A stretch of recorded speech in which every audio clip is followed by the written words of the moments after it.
This time, I'd like to call to order this regular meeting of the City Council of the City of Montpelier. A few opening words. Some we've done before, and some I'd just like to say a few words. But for everyone in the room and everyone on Zoom, a few ground rules for us.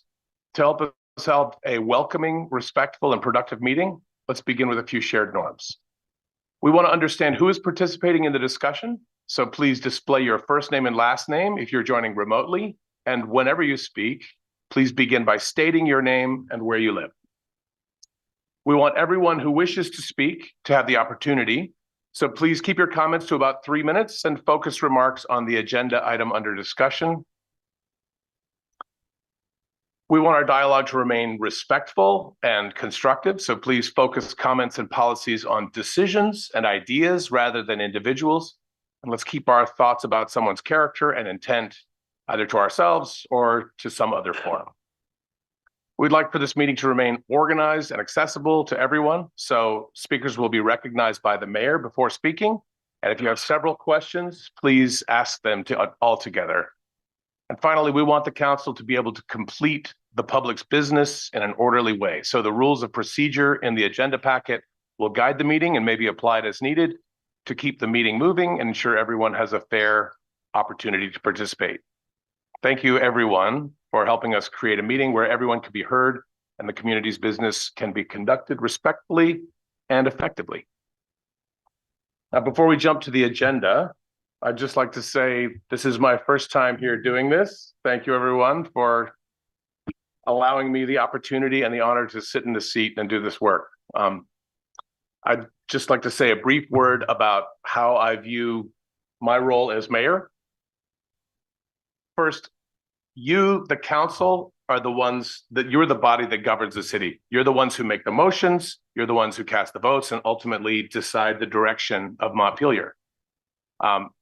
Each of you represents the people of this community, and by now most of you have been doing this for a few years. I'm new to the seat, and I have a great deal of respect and gratitude for the experience and commitment to community that I see from everyone in this room. And your role is one of service to your districts. My role is one of service to you, to the council. And I intend to help the group make the best possible use of our limited time together. And that means helping keep our conversations focused and helping us move steadily forward to the decisions that can only be made by this body. Practically speaking, what I'll try to do is name what we're trying to accomplish with each agenda item and which part of the process that we're in, to reflect back what I'm hearing from the councilors and the public, and to remind everybody where we've been in a conversation and where we may be headed next. The goal is not to control the conversation, but to support it and to make it easier for the council to do its work clearly and efficiently. I also want to acknowledge that I'm learning as I go. I have been told once upon a time that if you want to endear yourself to people, you say something vulnerable. So here it is. I'm very nervous. I have butterflies, and I hope I don't disappoint. I promise I will bring my best to this work, and I may not always get the balance exactly right. So I'm asking council and the public to have a little patience with me, a little bit of grace as I grow into the role. And finally, Montpelier is very fortunate. We have a dedicated public who engage with the work of the council and remind us of our community's priorities. We have a staff of dedicated professionals who are experts in their fields and who care deeply about the quality of their work and about its impact on all of our lives. And we have a group of counselors who care deeply about this community and who are willing to put in the time and the effort that this work requires. And my goal is to support that work as well as I can. Today, we're going to level set with a lot of sort of restatement of where we are. And with all of this, we should be looking for opportunities where appropriate to question what do we want to preserve and what, if anything, do we want to change? We're not looking to make changes tonight, but that question should always be available to us. And so one of the things I'd like to do today and going forward is to just start us with an offering to center us and bring us all fully into the space. bring our attention here to the work that we're about to do tonight. So, channeling my friend Ricarda, if you would, it's helpful to have both of your feet on the floor. If we could all take a breath, I'm just going to read a passage from Ben Franklin, a poem from Robert Frost, and the end of a poem by Amanda Gorman. And I think together they will help to bring us into the room.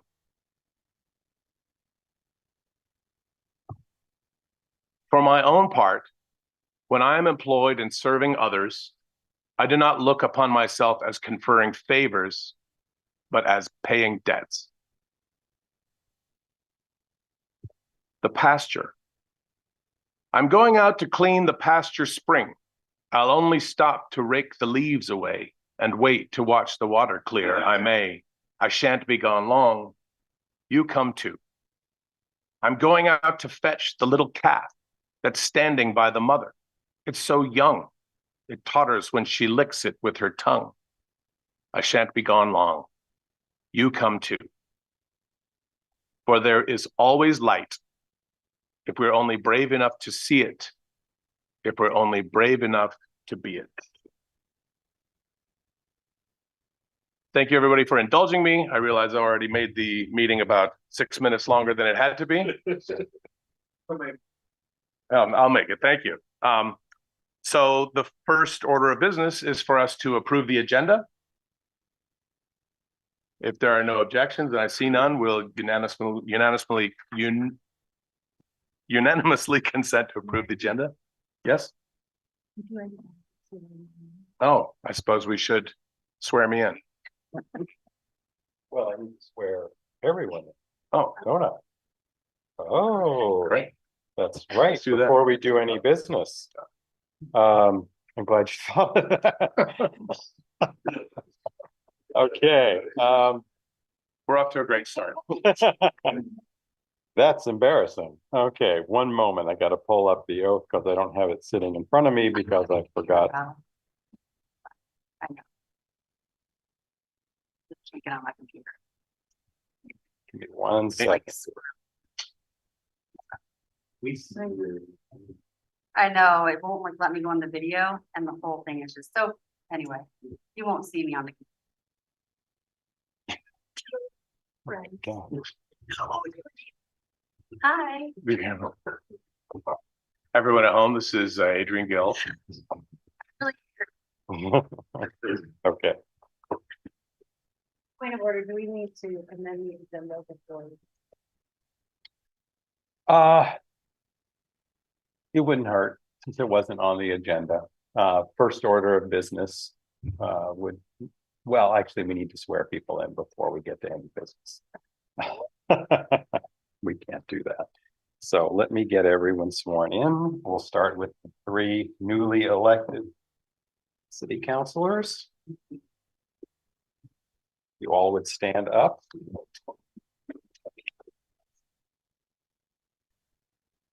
A reminder that there are 2 oaths. So if Vermont doesn't trust you, just all raise your right hand. Do you solemnly swear or affirm that you will be true and faithful to the state of Vermont and that you will not directly or indirectly do any act or thing injurious to the Constitution or government thereof, so help you God, or under the pains and penalties of perjury? Do you solemnly swear or affirm that you will faithfully execute the office of council member for the city of Montpelier and will therein do equal right and justice to all persons to the best of your judgment and ability according to law, so help you God, or under the pains and penalties of perjury? I need to get the written versions at some point from the law. You are legal. I don't need that. Sir? Sir? Right hand. Do you solemnly swear or affirm that you will be true and faithful to the state of Vermont and that you will not directly or indirectly do any act or thing injurious to the Constitution or government thereof, so help you God, or under the pains and penalties of perjury? Absolutely will. Do you solemnly swear or affirm that you will faithfully execute the office of mayor for the city of Montpelier and will therein do equal right and justice to all persons to the best of your judgment and ability according to law, So help you God, or under the pains and penalties of perjury. Yes. Yep. Thank you.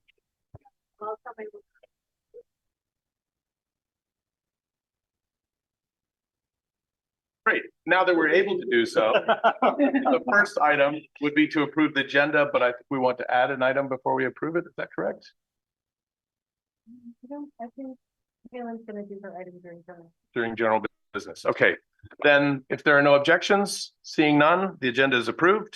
We'll move on to item 4, general business and appearances. At this time, we would welcome any member of the public or council to speak. Would we have minutes? Is that correct?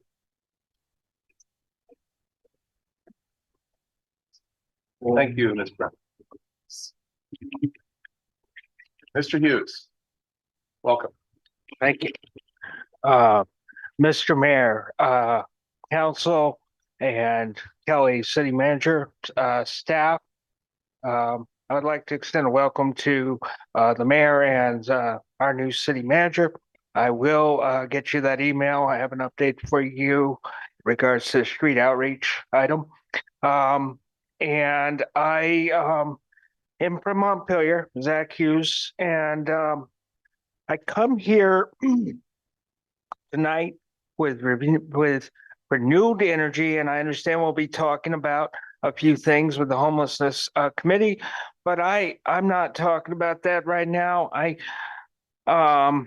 want to let folks know that, and it could be in the same vein when we talk about homelessness committee, but we are going to start seeing people come out and they are going to be camping. They're going to be, there's going to be issues. It's just the way this is going to be. They're homeless folks, and we're going to have to come together and keep working together to address these issues. And I just want to reiterate that it would be my hope that we treat these folks like they live here. I don't want to really see a repeat of what I saw last year when we were informed by a couple of folks that folks were told to get out of the city. I treat these folks like they live here. Citizens may have a different view, but they also pay a form of taxes every time they go into the gas station here to get whatever they need. I want to point that out. And I think it's really important that we continue to work together. We use those energies that the mayor just used. I like that Ben Franklin thing. Might try that at a meeting. But I am renewed with energy, and I'm very happy to be here tonight to work together with everybody. And I enjoy living here in this city that I have called home since 1991. Thank you, Mr. Mayor. I yield. Zach Hughes out. Thank you, Mr. Hughes, and thank you for your service on the committee. Is there anyone else here in the room who would like to speak? Mr. Whitaker, welcome.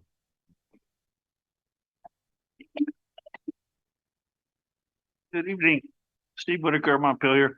I want to speak directly to the new city manager and the new mayor because Montpelier is already facing, as well as heading towards, a serious breakdown of public trust. And Country Club Road is becoming the example people point to when they say the system's no longer working. People increasingly feel that speaking up, serving on committees, or even running for office no longer matters. Decisions appear to be made before the public process begins, and the public process becomes a formality or even a charade. That perception is corrosive, and it's spreading. Country Club Road is our one major opportunity as a city to plan thoughtfully for affordable housing, really affordable housing, not subsidized, but affordable to the people who live and work here. Infrastructure and modest infrastructure and economic sustainability. Instead of starting with a community master plan and a full brownfield delineation, the city appears to be moving towards selecting a developer and negotiating agreements first, before the public's even had an opportunity to shape what should go there. The master planning process that was promised with the community was effectively pulled off the table. That's not a small procedural issue. That's a moment when the public statutory opportunity to shape the future of the land was removed. Instead, developers are now proposing projects backed by private equity that rely heavily on complicated financing structures, federal tax cuts, private equity, and other subsidy mechanisms. We've seen how those models can work in practice. They often produce housing that's technically affordable for a short compliance period, but they can also produce projects that are financially engineered for investors rather than designed for long-term needs of the community. Montpelier already faces a serious housing problem. The people who work here often cannot afford to live here. Country Club Road is the one large site where we could address that challenge responsibly. If we allow the process to be driven primarily by development proposals and consultants rather than by the public master plan, we risk losing that opportunity. There are also serious regulatory questions that deserve careful attention. The infrastructure proposal tied to Route 2 appears to implicate Act 250 review, traffic impacts, protection of prime ag soils, and yet staff is telling the regional commission and telling the project review committee that no, we're not going to apply for Act 250. We don't need to. We can get around it, making stuff up. Yet different descriptions of the project seem to be appearing in different funding applications, federal transportation grants, CDBG-DR funds, and Northern Border Regional Commission. Those programs all have strict federal rules regarding procurement, transparency, and environmental review. I get much better traction with the feds than I do with this council on those issues. When the city presents inconsistent descriptions of a project across multiple funding programs, it creates risk, not just regulatory risk, but reputational risk for Montpelier. None of this should be happening in a rushed or opaque way. It requires careful planning, transparency, and genuine public participation. I urge the council and the new city manager to pause and reflect on the direction this process has taken. Restoring public trust will require more than simply moving forward with the current artificial timeline. It'll require demonstrating that the public's role in shaping this project actually matters. Country Club Road should be an opportunity for Montpelier to plan well for the next 50 years. Right now, many people fear it's becoming an example of how not to do that. Mr. Whitaker, thank you very much for your comments. You bring up a lot of good points. I'd like to remind everyone that tomorrow at 6 o'clock at the high school cafeteria, there's an opportunity for the public to weigh in and share their thoughts about the proposals that are currently being considered. Would anyone else like to say anything here in the room? Councilor Alfano, I see you have your hand raised on Zoom. Was that okay. Is there anyone on Zoom who would like to say anything? Councilor Cohn, did you have something? Yes, please. Yeah, I just want to make a statement. As we approach Neurodiversity Celebration Week, observed internationally between March 16 and 22nd, I would like to this council to recognize neurodiversity as an important part of our broader commitment to equity, accessibility, and community well-being. Neurodivergent residents, including individuals living with autism, ADHD, OCD, dyslexia, and other neurological differences are part of every aspect of our city. They attend our schools, work in our businesses, serve in our institutions, and participate in our civic life. Yet many face barriers that are not immediately visible, sensory challenges in public spaces, stigma around mental health conditions like OCD, difficulty navigating systems that were not designed with neurological differences in mind. Recognition matters, but leadership requires more than recognition. As a city, we can take practical steps, such as ensure public meetings and city communications are accessible and sensory aware, provide staff training to better understand and respectfully interact with neurodivergent residents, support partnership with schools, mental health providers, and community organizations, review policies and facilities through an accessibility lens that includes neurological differences, not only physical disabilities. An inclusive city is not defined solely by infrastructure. It is defined by whether residents feel understood, supported, and able to participate fully in civic life. I hope we can use the upcoming week not only as a symbolic acknowledgement, their March 16 and 22nd, International Neurodiversity Celebration Week, but as a catalyst for thoughtful and measurable progress. Thank you for letting me do this thing. Thanks. Councillor Khan, thank you very much for that statement. Thank you very much for always bringing to light the needs and the perspectives of those who don't have a seat at the table every time. Thank you very much. Would anyone else in the room, councillors, anyone like to say anything for general business and appearances before we move forward? Okay, seeing none, we will move forward to item 5, the Women's History Month resolution. Some language has been drafted. Has it been circulated, Kelly? Okay. Okay. Can I take that? Yes, please. Okay, thank you. So at your new mayor's interest, he suggested that we bring forward a resolution honoring Women's History Month, which is March. And so internally, we crafted some language with thanks to Evelyn, who's our communication coordinator, and circulated it to a handful of women on council for input. After receiving feedback about the language of that, as well as how you ordinarily handle these things, which I'm learning as I go, so thank you for your patience. A draft was emailed to you all this afternoon, and I realize that is late for consideration tonight. It is a draft, and then I understand that typically you would discuss your interest in supporting such a resolution in advance of taking that action at the next meeting, which will still be in 15 months. So I will turn it back to the mayor to see if there's interest in doing that, additional input or discussion. And of course, we still have time to make edits to the language. And I would just ask individuals to send those individual edits to Evelyn and I directly, and not to all of you. So I think, oh, Councillor Khan. So thank you for bringing this up. I think it's a great idea and very symbolic way of saying that our city really gives importance to all the things happening around us. I was gonna ask if you can send our recommendation all council so they can see. We don't have to discuss, but because I wanna make a couple of recommendations. I just read it very late before the meeting, so I did some research. We might need to add a couple of the things, like I think there is mentioned like improve pay, like other things, if it is okay.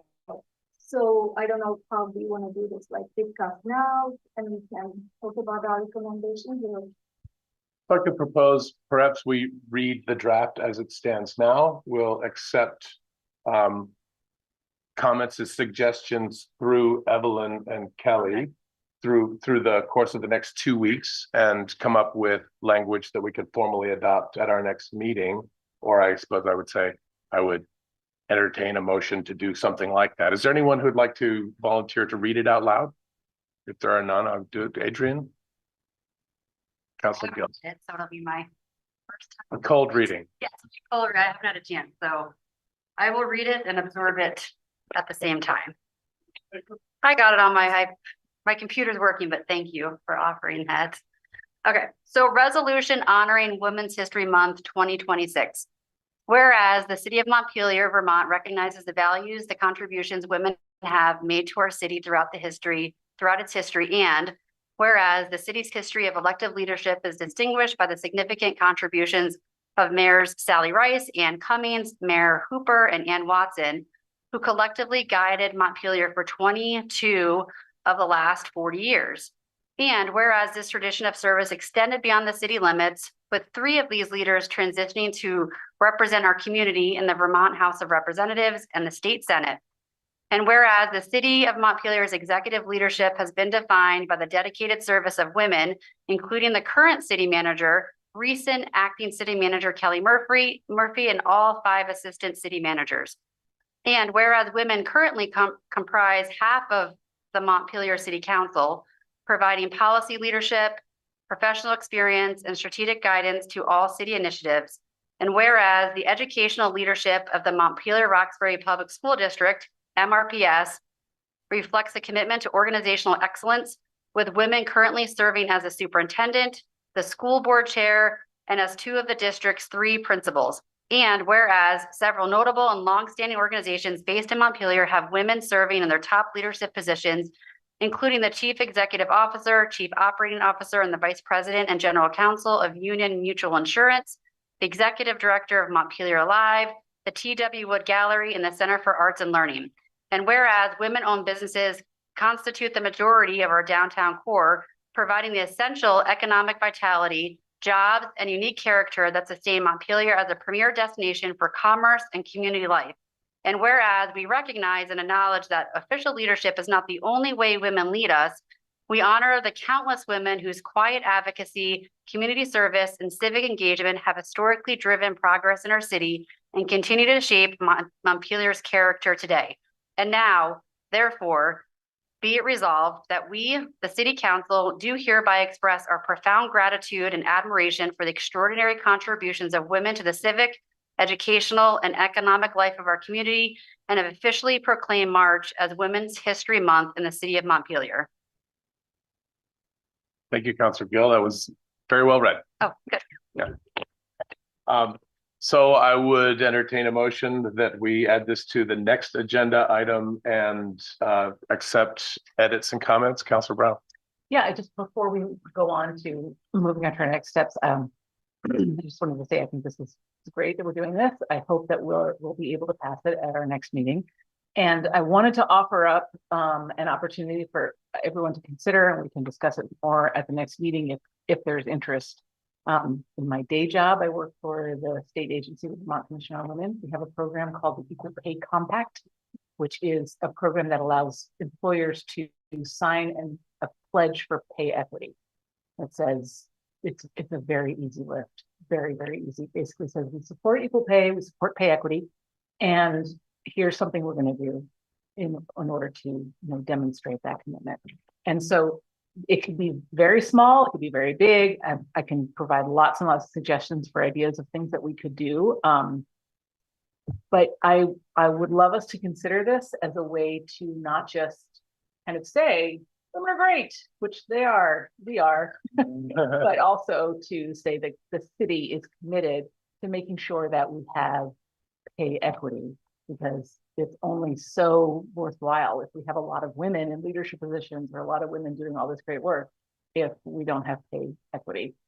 So that's something I will provide more information to everyone on the council about that. And if there's interest, we'd love to bring it up at the next meeting for consideration. Councilors, is there generally interest in this? Councilor Cohn, do you have something to say? So I don't know if it's good or bad half of the council, as women, because we have such a strong feelings about it. I totally agree with that, because it would be great if we can do something very concrete, like we are promising doing that. Oh my God. So I also want to add State Act, since we are talking about this. And I don't know if city clerk has anything, because I know that Secretary of State and Attorney General office, which both are women. A quorum, and we can't seem to get 5 ever. In fact, we have trouble sometimes getting 4. So what I have suggested is we reduce the 9 to 7 and add 2 alternates. And if we ever get a lot of people who want to come on, we can revisit this again, but we're not able to approve minutes. We're not able to take votes. We're not able really to do anything. So I'm requesting that we approve this to 7 regular voting members, 2 alternates, so that maybe we can start feeling like we're a real committee. Thank you. Okay, thank you, Councilor Sheridan. Back to you, Manager Curry. Thank you, Counselor. I do want to clarify, we had conflicting information in your packet, and so I just want to make sure that the resolution properly reflects what the committee has designed. When I believe I spoke with staff and Jim and Gary, the request is for the quorum to be 4 out of 7. Matt's memo said 5. I wrote 4 in the cover sheet. And so before you take any action, I want to clarify exactly which number you would like the quorum to be. 4. All right, let me see if oh, yes, Councilor Papano. I will move to approve the amendments to the membership and quorum of the homeless committee as follows. Change the number of members to 7 plus 2 alternates with a quorum of 4 to conduct business. Second. Thank you, Will. Is there any discussion about this? All right, then just to restate what it is that we're about to vote on, we're voting to change the homelessness committee size from 9 down to 7 plus 2 alternates, which will allow a quorum of 4 to be able to move the business forward. Does everybody understand? Yeah. All in favor? Aye. Opposed? The ayes have it. Thank you. Thank you, and thank you for your work on the committee, Councilor Chair. We're moving now on to item number 8, which is a charge amendment. I believe there was a desire for some greater clarity. Manager Curry, would you like to say something about that? Sure, and I can turn it over to Counselor Brown because she forwarded the language to staff. Thank you. A while back, we started a whole gigantic conversation about committees and how they would run and what the structure would be. And one of the things we talked about was that each committee that the city council creates should have a charge that comes from the city council. So it's very clear that the city council has created this committee in order to do whatever it is. And so as one of the liaisons to the homelessness committee, I have been trying to get us to kind of think about what that might be. And we've gone back and forth with it a couple of times. We've had discussions on the homelessness committee. We've looked at the prior description of what the committee was doing, and we've kind of tightened it up a little bit. And so this is what we have to present to you for a proposed charge coming from the city council. Doesn't represent anything dramatically different from what the homelessness committee has been doing. One of the things that is different is that previously in there, they were charged with collecting a whole lot and reporting on a whole lot of data, which I don't think is very useful to us at this point. What we need are recommendations for action. And what we need are is information about what's actually happening with people who are experiencing homelessness in Montpelier and how the city can respond and what we can do. So that's what this charge is trying to reflect. Thank you. Mr. Hughes, do you have anything to add? Just a couple of things, Mr. Mayor. One is we have definitely tightened up that charge, and we've acknowledged that we want council to kind of obviously guide us in that charge a little bit. And it was helpful for Carrie to kind of help us get to that point, and we did that. And the other thing I want to acknowledge, part of the reason, I know we just passed this, but part of the reason we weren't able to get quorum or probably anyone serving is because of our time. We changed the time recently to help hopefully get more interest in service. It just was a bad time for certain folks, including a couple perspectives. So, and I'm feeling like that we are actually getting some stuff done. Find out that out in the camping part, that we are actually looking at stuff, and it's very helpful to have Matt there for staff. Very helpful for that. So I just want to say we are here to serve at your pleasure, and we will continue to do the job. Thank you. Thank you. And just for clarity, Matt is Matt Jelasik, the staff. That's correct.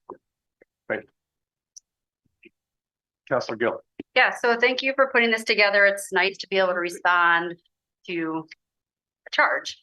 And so I know we're gonna talk about this later, but this just constantly brings up like what, when, how, right, for me. So you have a charge, and I think it's pretty generic enough that you can fit, you know, an action plan into this, but I do, you know, when you talk about like consult with people and organizations with lived experience, I don't know, I just want a little bit more detail. Like, who are those people? Like, who are you going to consult with?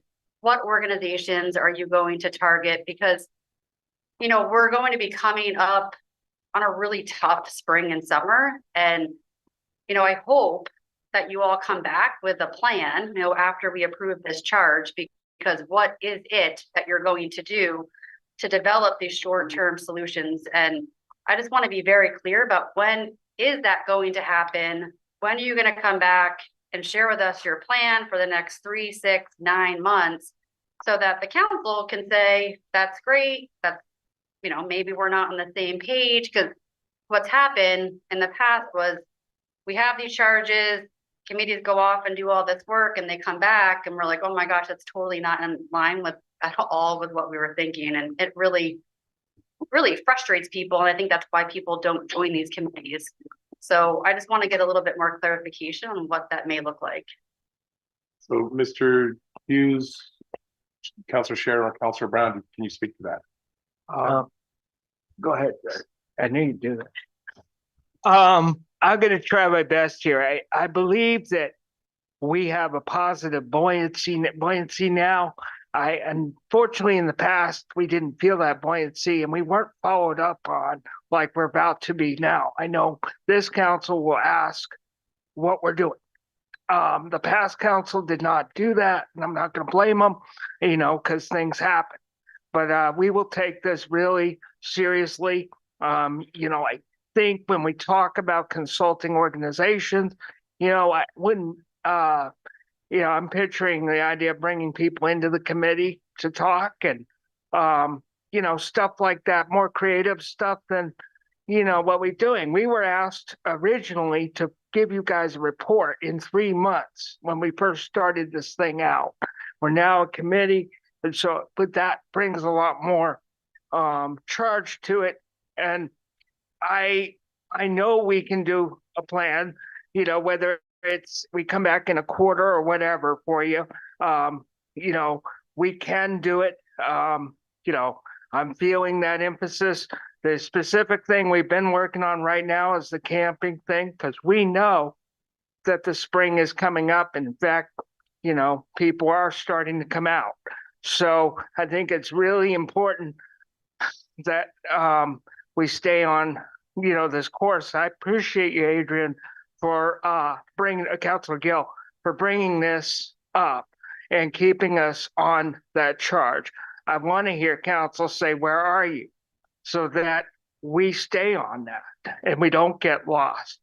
I think we can come up with that plan in a short amount of, you know, time as far as where we want to go with this. I think I tried that. Go ahead, Chip.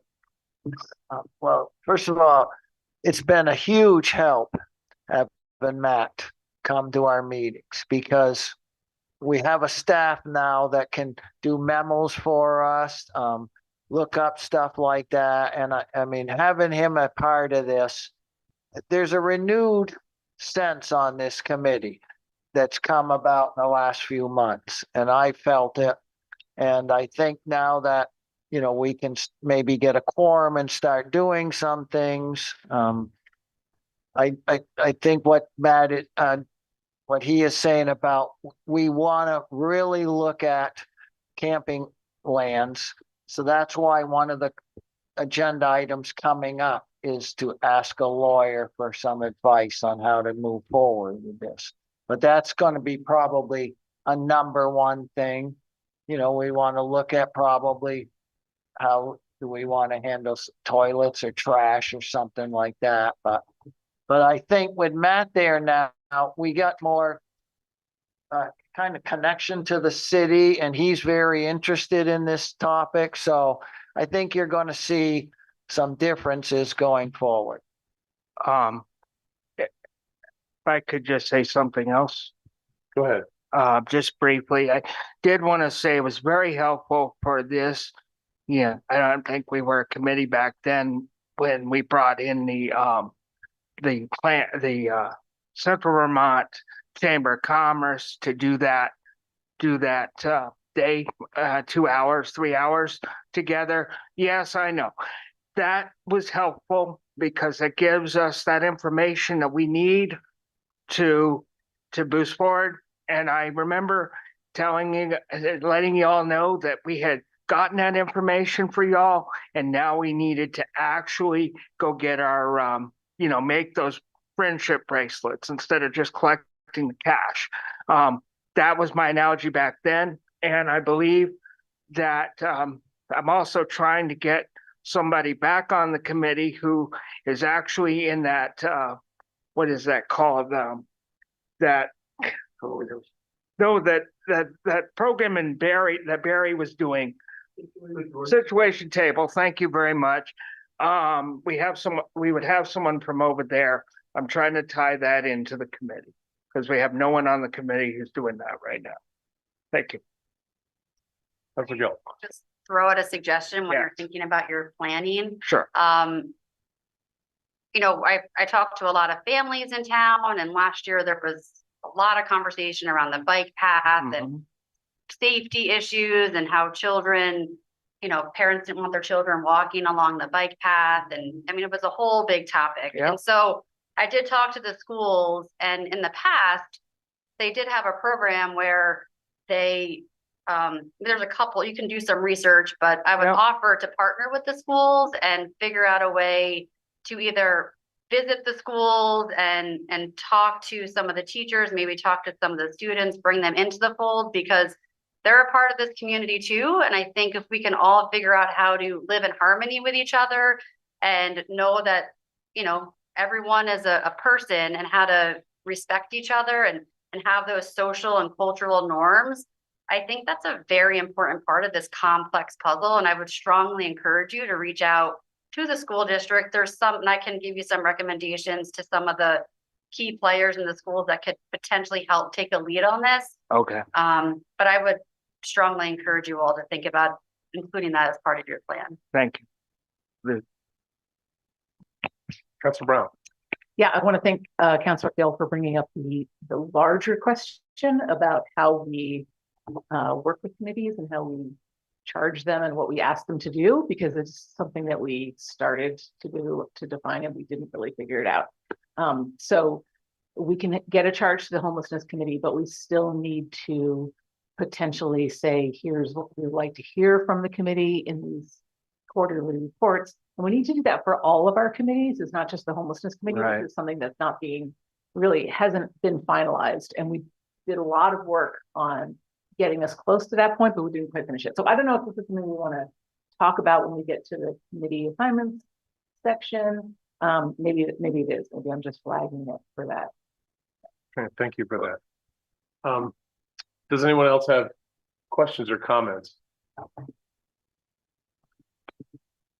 So I think the question before us here, and the purpose of this item, is to adopt this language as the charge to be given to the homelessness committee. Do I understand that correctly? Does everybody share that understanding with me? Okay. I would entertain a motion to do that. I move to approve the proposed language of the charge of the homelessness committee. Is there a second? Okay, thank you. Is there any discussion? All in favor? Aye. Any opposed? The ayes have it. So we'll be adopting that language as the charge. Thank you very much, Mr. Hughes, for your work. We're still talking about this though, and one of the next item is to appoint or to discuss the appointment of a new member to the committee. That person is yes, please. So Lou Mallet has applied to join this committee. the information that was provided in their application is included in the cover memo. Evelyn reached out and invited them to attend or be somehow available for you all tonight, and they were unavailable, but did provide an email address that we could follow up with additional questions, or if anyone wished to do individual outreach with this person, or if members of the committee have any additional information about email it that they wish to share. Maybe now is a good time to do that. We could consider this now. We could move it to the 25th to give some additional time to collect information. I'm going to summarize my understanding of this. I don't believe any of the counselors has any direct knowledge or experience with this person. I've reached out to Mr. Hughes to see if he does. We haven't heard back yet. Before we discuss any person in a public meeting, I guess the question I would have is, if we're going to do so, do we need to go into executive session to protect this person's personal information? And if we're not ready to do so, can we use the next 2 weeks to gather more information, sort of discuss, and then come back to this in 2 weeks? Or does that not serve the purposes of the committee? Mr. Hughes, do you have input there? A couple things. I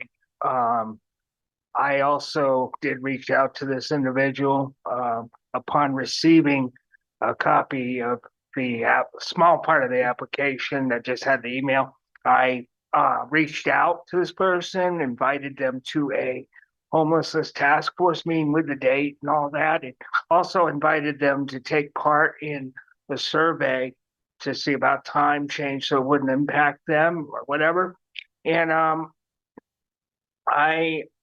my suggestion would be to put this down 2 weeks, would be my suggestion. This person isn't present, isn't available, doesn't feel comfortable to me as chair of this committee. However, we serve at your pleasure. Thank you. I think the recommendation of the chair means a lot, but it sounds like we're going to table this decision until 2 weeks from now and use the intervening time to gather more information, right? Okay, great. Then no objection there. We're going to move on to item 10. Encampment legal advice. Sorry, sir. Yes. Sorry, Councilor Brown. just one thing related to the last item. And again, this is, I think, just a flag maybe for our committee discussion, but we used to get the applications, we used to be able to see the applications from people who applied, and now we're just getting a few things that have been pulled from the application, and I don't think that's great, and I would love to be able to discuss that when we get to Management of Councilors Curry. Is that something that's a mouthful? You can just Curry, okay. Is that something we can address? as far as when we discuss it at committee assignment. About getting the full application to everyone. Yeah. Great. I would just add that the homelessness committee can now consider a position as an alternate to the committee. If you wanted to see, if both parties wanted to see how it worked out. Thank you. Great. All right. Thank you, everyone. So back to item number 10, encampment legal advice. Manager Curry.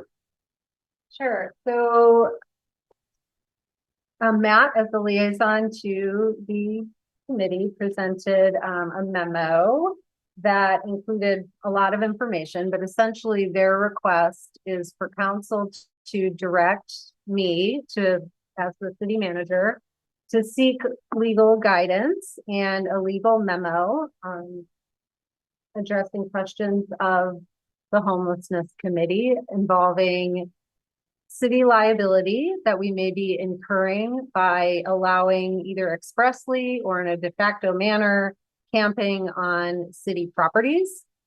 The memo to me wasn't fully clear, so when I followed up in conversation for some additional info, some of the concern is, for example, if there is a violent crime that occurs on city property, does the city have liability related to that? If someone's private property gets damaged while on city property, does the city have any liability for that? And so I'm happy to pursue this. We have some access to some free legal resources through the league, which is where I would start, since I'm sure this isn't a question only relevant for Montpelier, but I look for your direction on. I have a question for the room, being the new person. Is this something that really requires a council decision, or is this something that the city manager in her discretion can seek legal advice about issues facing the city?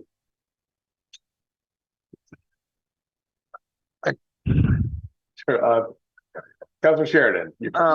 I think it probably would be nice if the council had a hand in directing this to the city manager so that she knows that the council is behind because it's going to be an expense. So. Councilor Brown, did you have a hand up? I would just basically agree with that, I think that the city manager can consult her attorney for legal advice when she wants to or needs to on her own discretion. And this seems like a case where a committee has come to us and said, we need more information about this.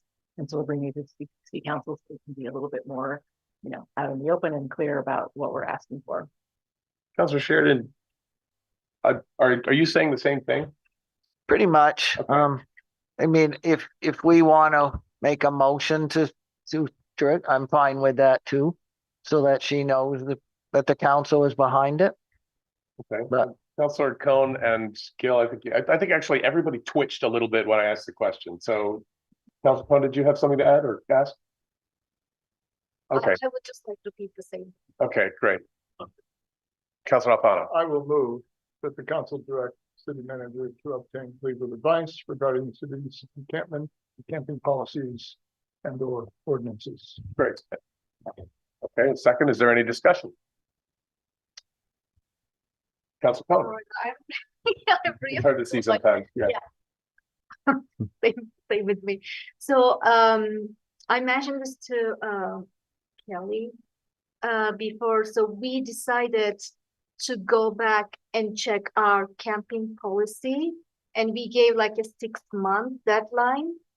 And I think we are really moved that deadline. So I just want to ask if we are asking legal advice, but we haven't done any revision, how it will work, because that was a task given to the former acting city manager long time ago. So just a question. Councilor If I Alfano. could, I actually think, I appreciate that. I think the policy has some issues. It has some contradictions.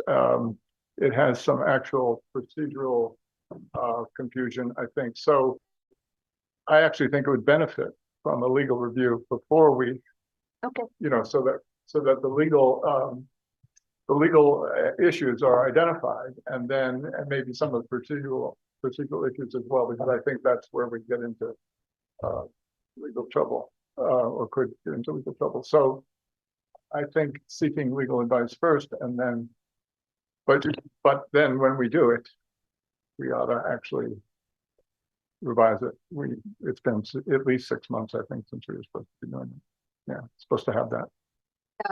Like 6 months that we talked about like last year.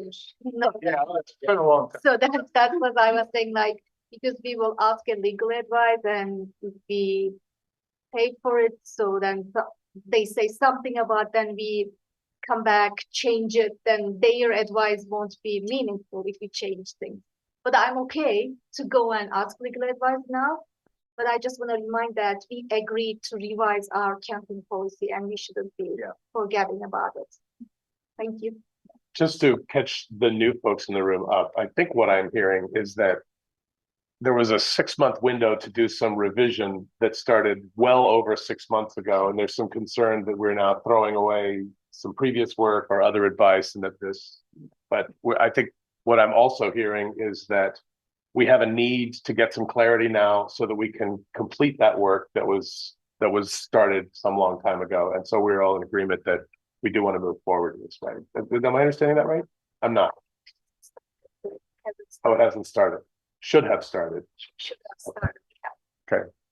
The revision work. Okay. It's a good example of however we got here, we still have an important task ahead of us that needs to be done. Counselor Brown, did you want to say something? Yeah, I'm basically just kind of gonna echo what Counselor Cohn has said. We do need to get this legal advice as part of this process. I don't think anything was really done at all, so it's not a matter of throwing out work that's already been done. I would love to be part of this, and so whoever's in charge of making us move on to the next thing, I would love to volunteer my service for that. And also want to say that I think the motion is fine the way it is, and it's broad, and I think it's broad enough to include talking with the homelessness committee, talking with economic development committee, who's also been discussing camping, talking with whoever else to get a sense of additional questions that you may want to ask about camping, other than just looking at our existing policy. But are there other things to consider when we're talking about just camping on city property? And then Counselor Dolio, you also twitched, but I haven't said No, anything. actually, I'm really glad that we're voting on this motion. I think it's right to provide like the added emphasis that the council wants to see, like legal questions around this resolved. But I would just say in general, I maybe it's already been said, but I believe that the city manager should always be able to go for legal advice without having to come to council. But I understand why we're doing it here and I agree with it. Okay. Yes, Manager Curry. Yeah, just take an opportunity to, I think, reflect what I think I'm hearing, because there's a narrow request here relative to your resolution, and there's a larger work task to follow up on direction you have previously given. This policy has been in place since July 2024, I think is the correct date. You had a request to have some assessment of how it was working, is what I'm guessing. I'll go back and look at the record and collect the questions that you all posed at that time. I'm happy to take the steps to start that review and also do outreach to the relative, the various stakeholders engaged with managing this policy, concerned about the population, et cetera, to come back with additional review for you all to potentially consider for changes. That will all go through a lens of, can we do this legally before any recommendations come back to you. That. Great. All right. Great. So the motion before us is, Counselor Dole, would you like to restate it? It was your motion, right? No. Oh, it's not. I'm sorry. I move to approve the direction of the city manager to obtain legal advice regarding the city's encampment and camping policy and ordinances. Okay. And I believe it was already moved and seconded. There's no further discussion. All in favor? Aye. All opposed? All right, the ayes have it unanimously again. Thank you very much. By our count, I think we are at the halfway point of the agenda. However, the council orientation is next, and that one may take a moment. Manager Curry, would you like to take it? Thank you. Thank you. Thanks for coming, John. Thank you, Mr. Hughes. I hope for this to be a very fun and engaging conversation for you all. And I'm going to share this. They've all seen this movie before. This is I my don't know first that time. Okay. It is. Yeah. To the Redux. Sorry. Go from having 3 screens in the office to I said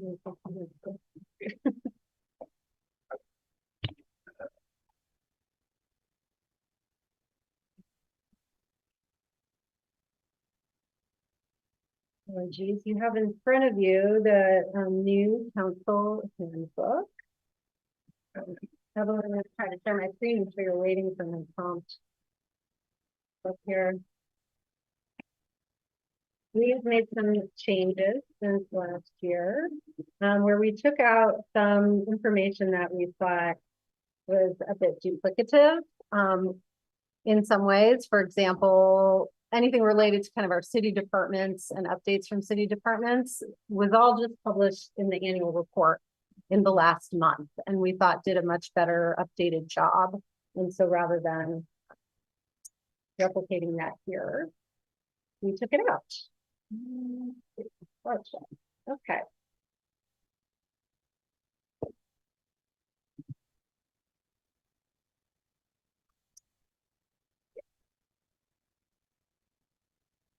Okay. There are a number of slides. I promise I will move through them quickly. I think in the past, this has taken you all about an hour, and I promise not to go over that. So, like, we're not new here. And except for Mark and I, who are new here, I'm not repeating what you've seen in the past, and I am trying to focus us on some topics that I think will provide additional detail for the work that you all are charged with doing. And so I have a little quote up here from Albert Schweitzer, who I think was a lovely man. I don't know what your destiny will be, but one thing I know, the only ones among you who will be really happy are those who have sought and found how to serve. And so I want to congratulate you all for taking this bold step to represent your communities, for those of you who ran again, for Mark who's here for the first time, and then the important work that we'll all do together. This is our agenda that I proposed. We'll go over some governance about what you are all charged with what the various staff roles are charged with how we work together. We'll do some review of our ethical codes. We'll do some review of open meetings laws. We'll do some review of public records law. You will all need to adopt your council rules of procedure. I won't spend a lot of time on those. We'll turn it over for a brief primer from John on Robert's rules. And we'll just have a reminder about your council norms that you have adopted together. So instead of this being a real fly high that you all have experienced several years in a row in the past, we're going to dive just a little bit deeper into some of the things that shape your work. May I say something before we continue? Yeah. Just two small things. One is not about business at all, but in front of everyone, there are bags of candy. You may need some energy. Please help yourself. Steve, there's some on the public table there too. And then as we go through this, again, I'd like to say that what we're interested in doing here mostly is to level set where we are, and also just always be available to ask the question, perhaps tonight quietly, for the future. What is important to preserve, and what, if anything, is worth revisiting, perhaps to make a change in the future? Not that we need to do that, but that is a question we should always be willing to ask ourselves. So I'll turn it back over to you. We're not making any of those changes tonight. Thank you, Kevin. Yeah, and I do think there are some opportunities. So as you interact with this manual, please send any suggestions to Evelyn and I.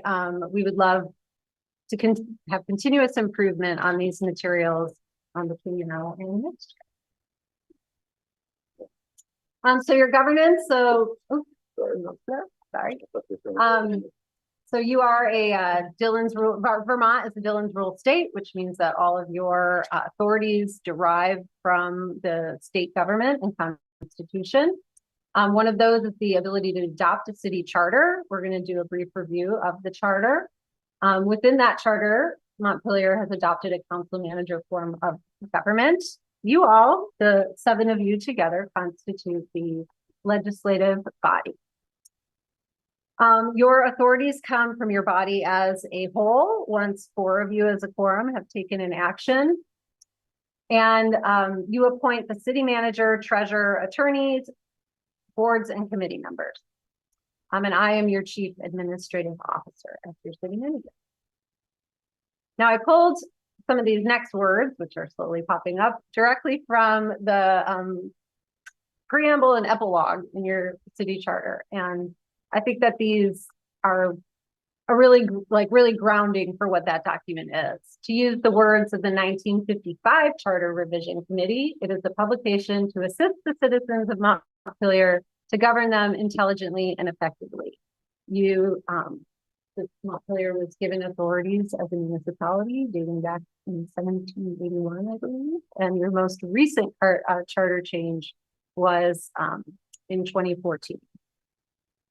Vermont is not a home rule jurisdiction, and as such, every municipal power, authority, and prerogative must be conferred on the municipality by explicit grant of the General Assembly.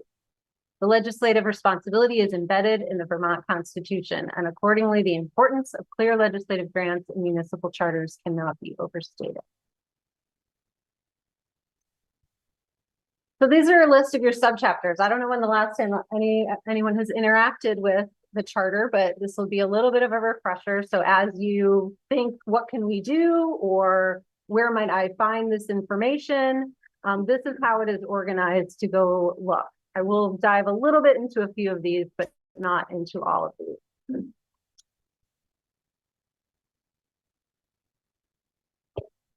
It goes on. You have 15 subchapters in total. The ones that were repealed were noted as being repealed. So if you want to know which boards and commissions are required in the charter, you would go look in subchapter 8. And we'll just pull up that list real quick for you. Anything up here? There we go.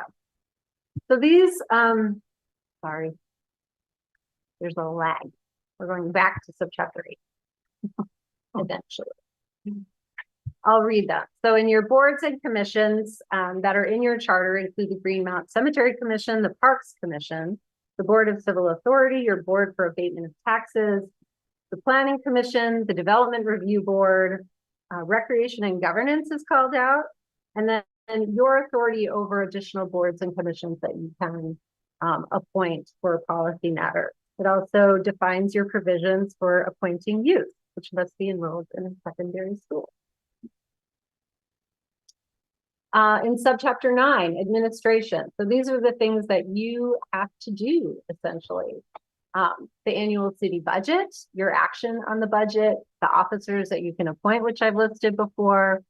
It talks about the election and tenure of the city clerk, which is independent, the appointment of the city treasurer, personnel administration and benefits, which essentially confers to the city manager the ability to create these policies, the requirement to publish an annual city report within 10 days of town meeting day, and any officers' bonds that the council may require, and it has some boundaries around that. I've peppered this with cartoons, which I hope entertain you. And the reason I threw this one in there is because when there is a charter update, not only does council and the voters need to approve it, but it goes to the legislature for their approval as well.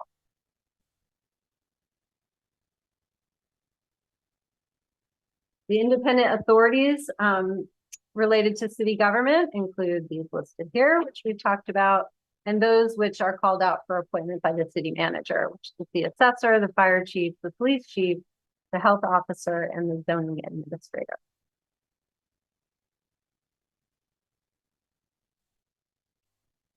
These are key documents. There are undoubtedly more than are on this list, especially as we move forward on your strategic plans.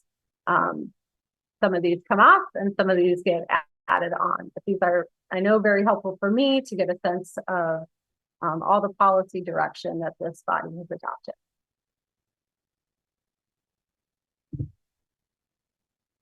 Any questions about this? I think it's much shorter than you've heard in the past.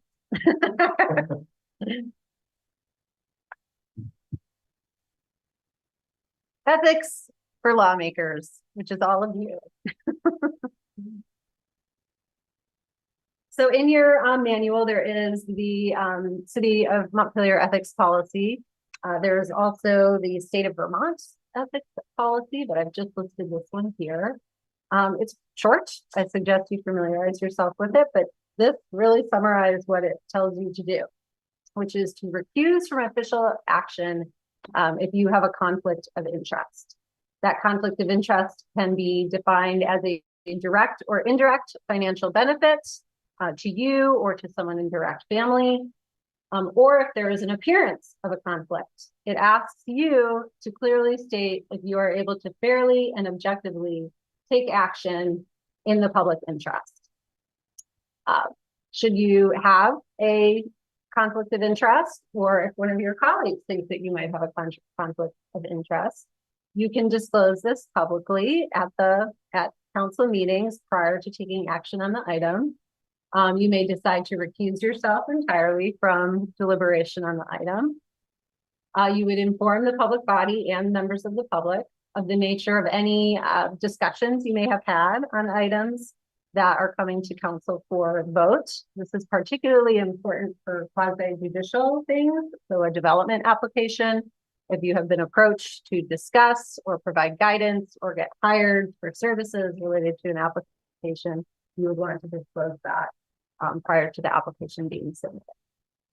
And then if your fellow counselors think you have a conflict of interest, they could vote to disqualify you by a majority vote. When there is an imminent threat or peril to public health, safety, or welfare, this can be waived so long as the action is taken after the individual counselor has disclosed their potential conflict of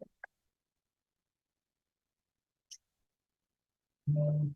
Now, city managers also have ethics policies that I wanted to share with you.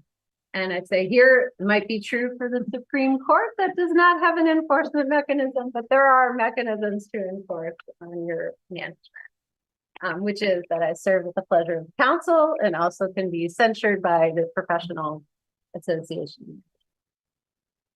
We don't have to spend a lot of time running through this, but I will just say that the themes here are to treat everyone with transparency, neutrality, and even access, to remain outside of political efforts and actions happening, and to provide information with all of you evenly and fairly, and to provide information to other managers of other jurisdictions if electeds are reaching out to them or one of our tenants as well. And of course, to serve the best interests of the community and treat everyone fairly in personal, private, and professional life.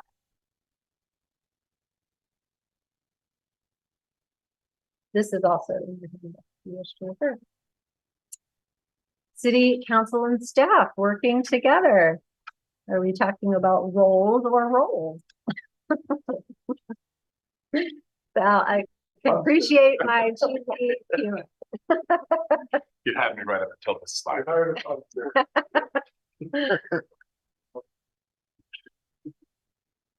All right. Mayor and the city councilor, your role is to hold the powers of the city unless otherwise provided for in the law or the charter, and you must fulfill all those legal duties of the city. Oversee the city's affairs and property not assigned to other specific officers. Acquire, manage, sell, lease, and control property within or outside the city limits that the city may own. Adopt, amend, or repeal ordinances that protect public health, safety, and welfare, including regulating improvements, nuisances, activities, licensing, and energy efficiency disclosures. This is spelled out in your charter, which is why it's so specific here. You additionally adopt personnel policies, authorize expenditures, support citizen participation, regulate street excavation and street use, and establish fees or charges for city services, permits, licenses, hearings, property use, and dog licenses. Thanks to John, our city clerk. The city manager, my role is to implement your policies and provide advice and information to council for your consideration. Act as chief administrative officer of the city, hire, fire, supervise, and manage staff, provide constituent services, address complaints, follow the ethical code I just presented, ensure we have capacity to provide public services, inform council on general affairs, and assist council with policy. So as we work together, what you can expect from staff. And again, this is also something that we present to you in your handbook, is the staff serves the city council. We are here to implement your policy direction, provide quality customer service, give everyone courteous and professional treatment, provide education and expertise for the items you are considering, be dedicated to continuous improvement. So they make mistakes, but we're going to learn and correct quickly and for better performance. Minimize surprises for council and provide information to all councils fairly, and all council members fairly and evenly. Sometimes we'll receive a request from one, and we'll provide all that information for the benefit of all of you. What we ask from you is that the city manager is your conduit to city staff and information and expertise.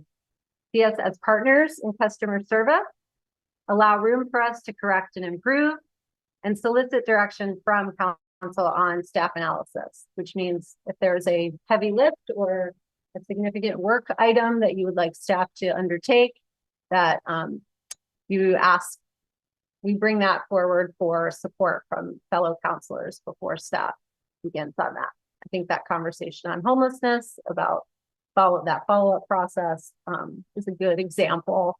If one of you came to me with that, I might say, can we go back to the council as a whole and see if there's full direction for staff to deliver that work product to you?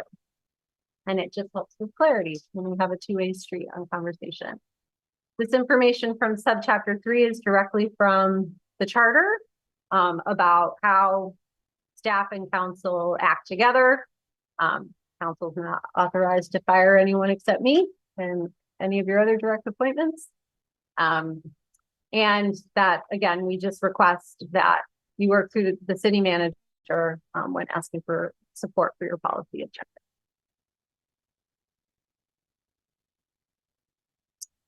You have seen this before. This was from Bill's slide. I thought this was really great on looking at kind of where, when things are totally in council's purview and when they're moreover in staff's purview, and how that shifts as we get from the big picture down into the nitty-gritty day-to-day tasks.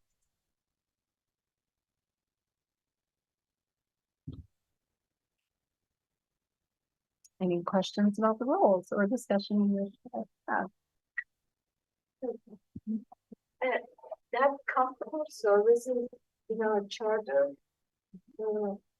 I told it is like public service.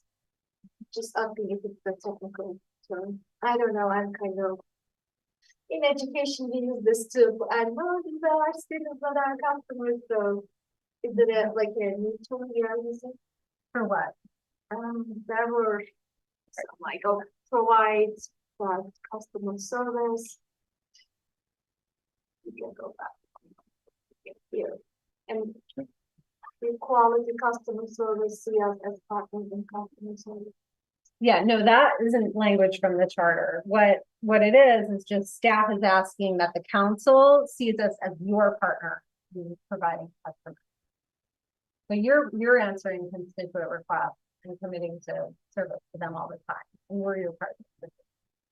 Yeah, so I was asking, again, I don't want to take my time. So is that customer service, is there something in public administration field?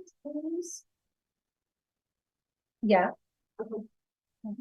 I mean, we have water customers who have some folks who come from special event permit. Yeah. Direct service provision to people. Yeah. Thank you. Yep.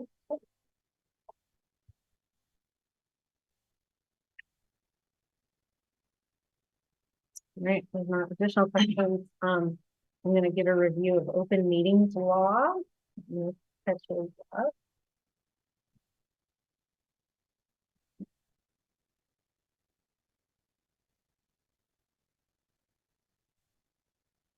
Okay, a popular government without popular information or the means of acquiring it is but a prologue to a farce or a tragedy, or perhaps both. President James Madison, who was seen as one of the earliest advocates for open government and sunshine laws. And so this law applies, the statute is there whenever a gathering of a quorum of the members of a public body for the purpose of discussing the business of the public body or for the purpose of taking action. And I will say thank you to the league for this training, which I pulled all of this information. I've been here a minute and I'm not an expert in Vermont open meetings law, but I think it's a great refresher for all of us. When does open meetings law apply? So you can have electronic participation, you can have hybrid meetings. There are some requirements, and that is you have to have a designated staffed physical location available for the public. Non-unanimous votes are taken by roll call. Members participating electronically must identify themselves at the beginning of the meeting and be able to hear and be heard throughout the meeting. This is specifically for advisory bodies. So I'll dive into that a little bit more, or non-advisory bodies, for bodies who vote on legislative policy. When does it not apply? Oh, this is little. Sorry, I'll read it. When does it not apply? When you are communicating for the purpose, and communicating is verbal, in writing, over email, in person, for the purpose of scheduling a meeting, organizing an agenda, distributing information or materials to discuss at a later meeting, provided that no other board business is being conducted, and whatever is shared is made for inspection, copying under the Public Records Act. So if you share materials with each other, you cannot then begin to email each other with discussion of those materials that were shared with a quorum of 4. Jess, can I ask a clarifying question and recognize that we might not have an answer right, but just if for example, if I were talking to a constituent who had a series of suggestions or comments related to a specific issue that I thought were really solid and just, or wouldn't even matter what my opinion on it was, right? Just got the information from the constituent, typed it up. Can I then send it to the full council being like, this is representative of a conversation I had with this person? And as long as it's not discussed among the council on email at that time, is that acceptable? It is. It's better practice to send it to me and then I send it out to all of you. Yeah. I will say, like, where you get tricky is, oh yes, I had that same conversation and we should do X, Y, Right, Z. if we then reply. If you have we a replied, problem. yeah. But if we just accept the information and acknowledge receiving it, I think we're cool.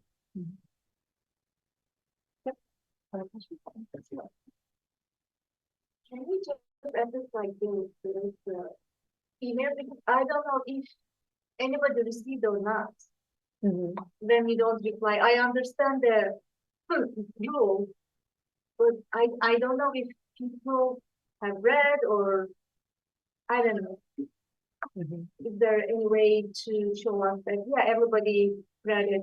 So some people use like, oh, notify me if the email is. I hate that. Like I really don't like that because it's really for like someone's controlling me.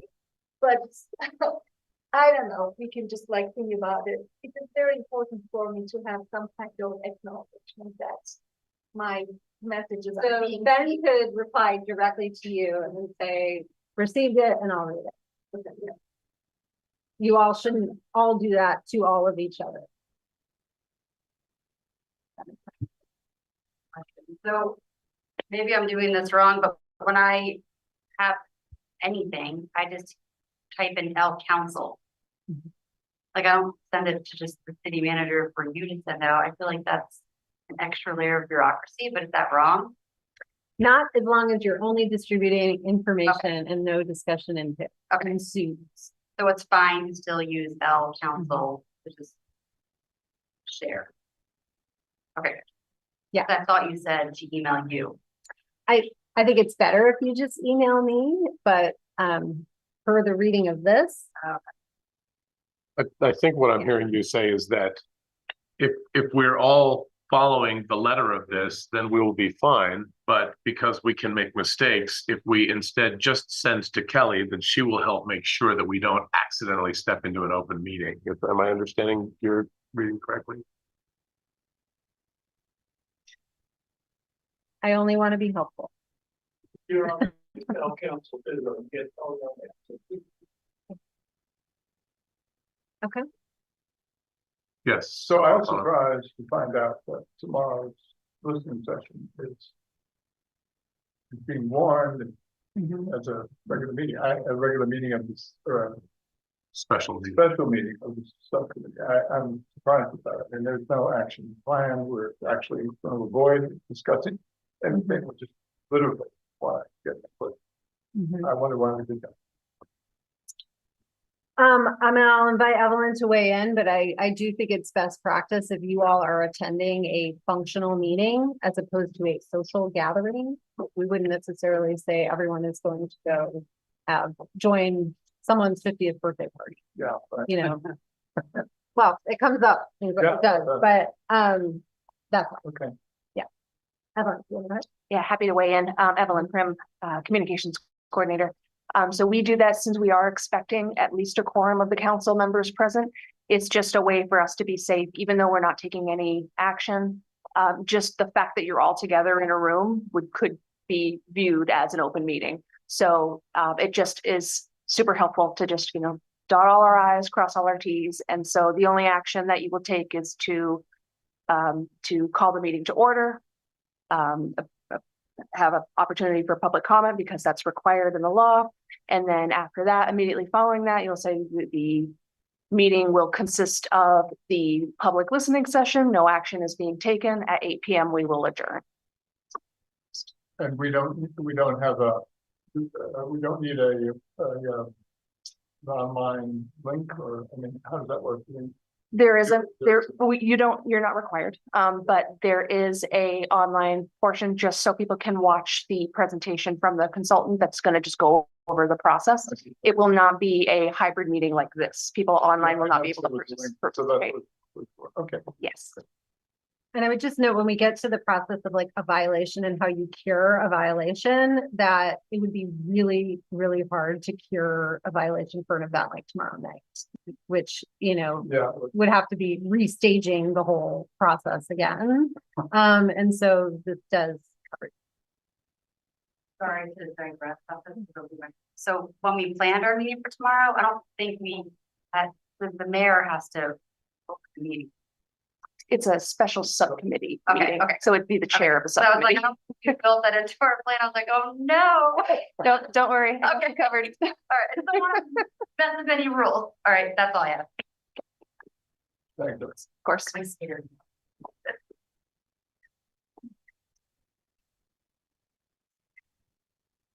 Okay, some bullet points. Your requirements. To meet the requirements of the open meetings law, you must provide advance notice of the meetings, create and post agendas, keep meetings open to the public, answer requests for access and provide access, provide reasonable opportunity for public comment, take and post minutes, record and post meetings, which is non-advisory bodies, which I should have defined earlier, but we'll define next, which is you all. You are an action body, we're not an advisory. And then post a link to the language and complaint process on our website. And there's training requirements for certain individuals. So City Council is a non-advisory body. All of your regular and special meetings must include a staffed physical location. You may continue to hold hybrid meetings. Emergency meetings and meetings held during a local incident may be remote only. Advisory bodies, these are your committees that you. Oh. I have so many more funny cartoons. There you go. You're back.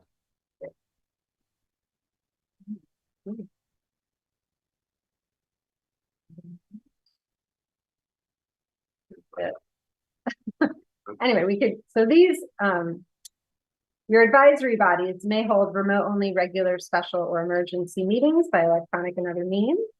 Remote only meetings must designate and use an electronic platform that allows the public direct access, attendance, and participation, including being able to call in via telephone. You post information, these bodies must post information that enables the public to directly access the electronic platform and include info in the meeting's published agenda or notice. And they may also continue to hold screens. Here we go. Requirements for public comment. At an open meeting, the public shall be given a reasonable opportunity to express its opinions on matters considered by the public body during the meeting, as long as order is maintained.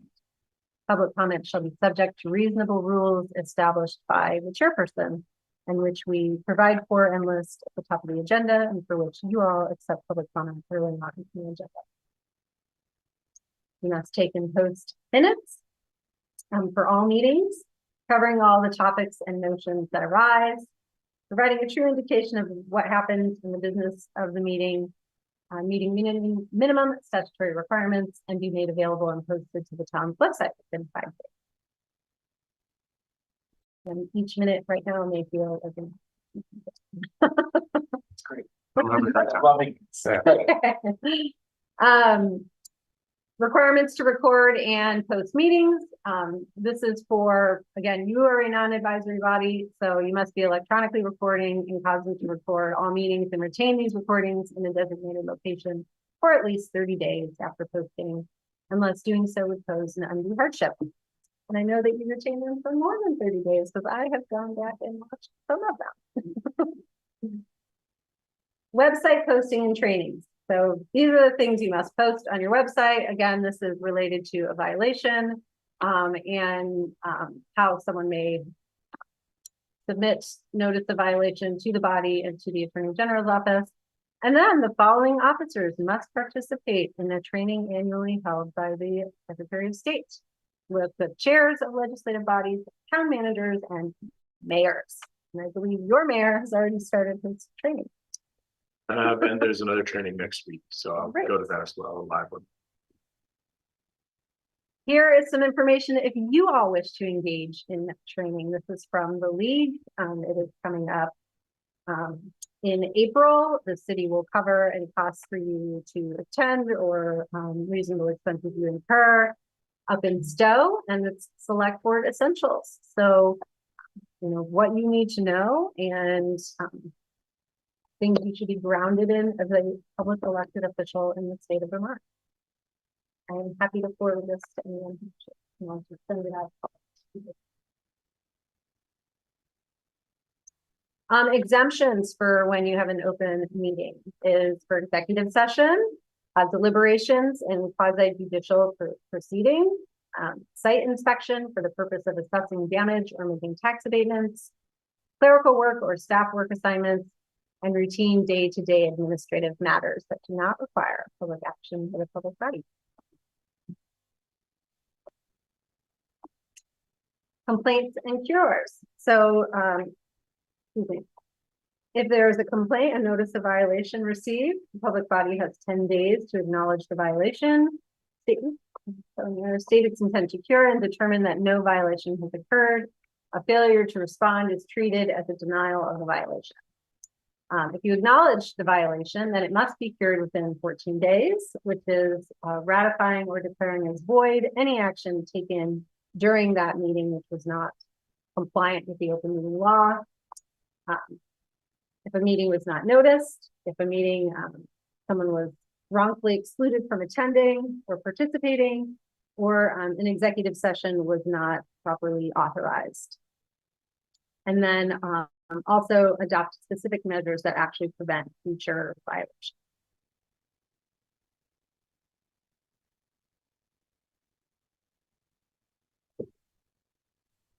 This is the birthday example.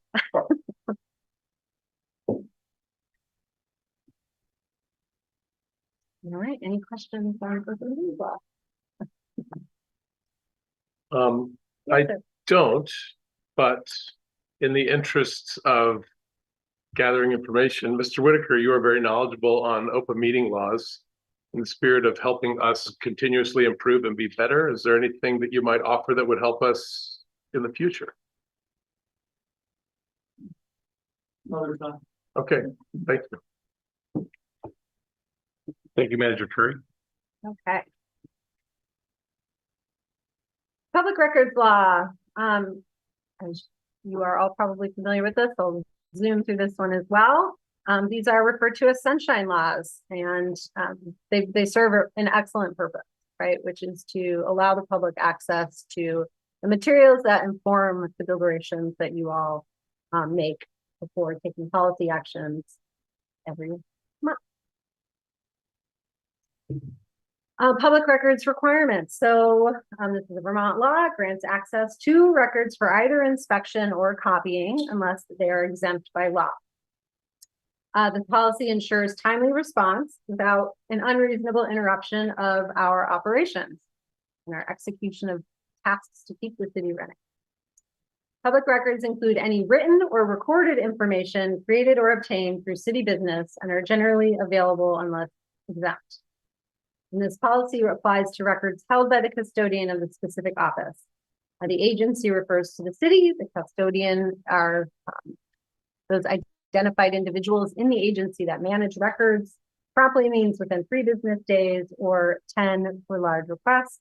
And business day is a day that we are open for business. Generally Monday through Friday.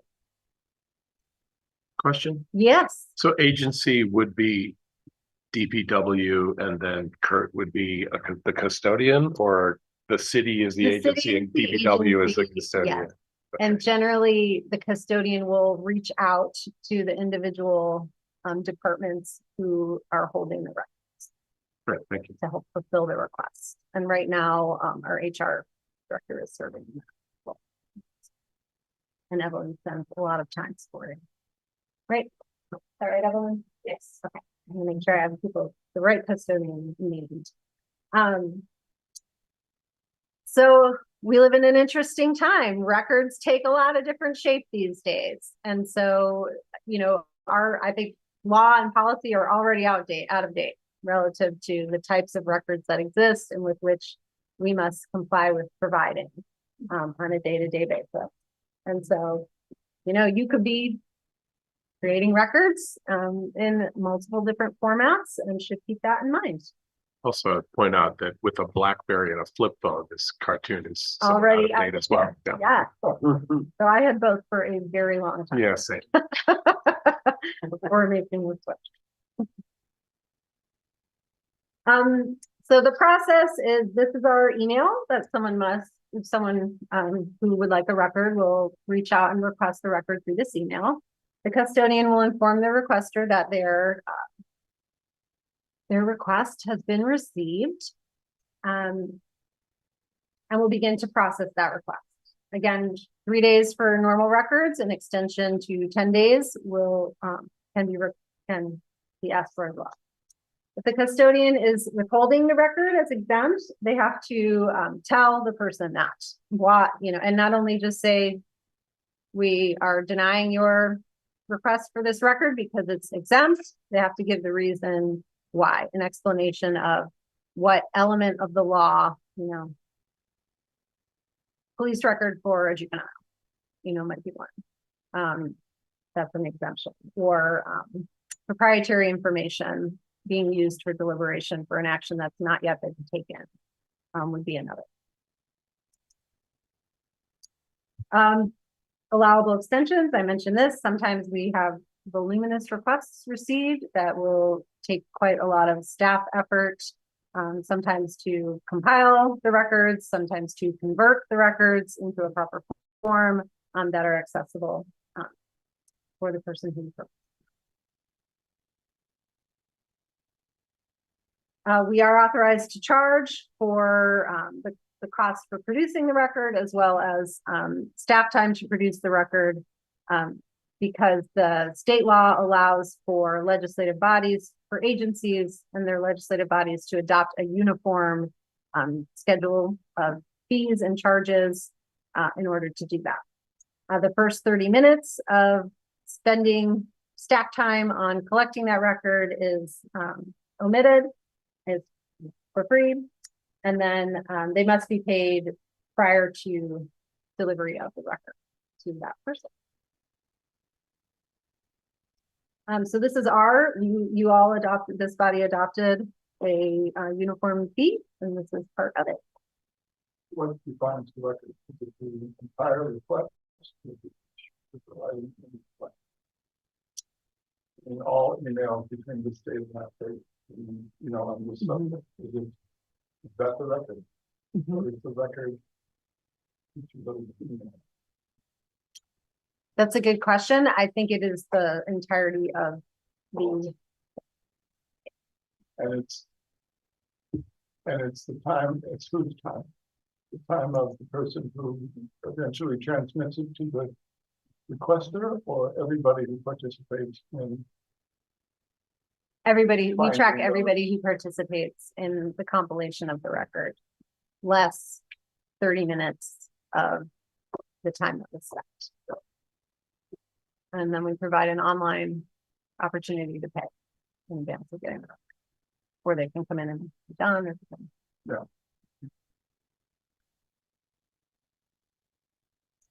No. All of the expert Evelyn's like, we gotta turn it off and jump in.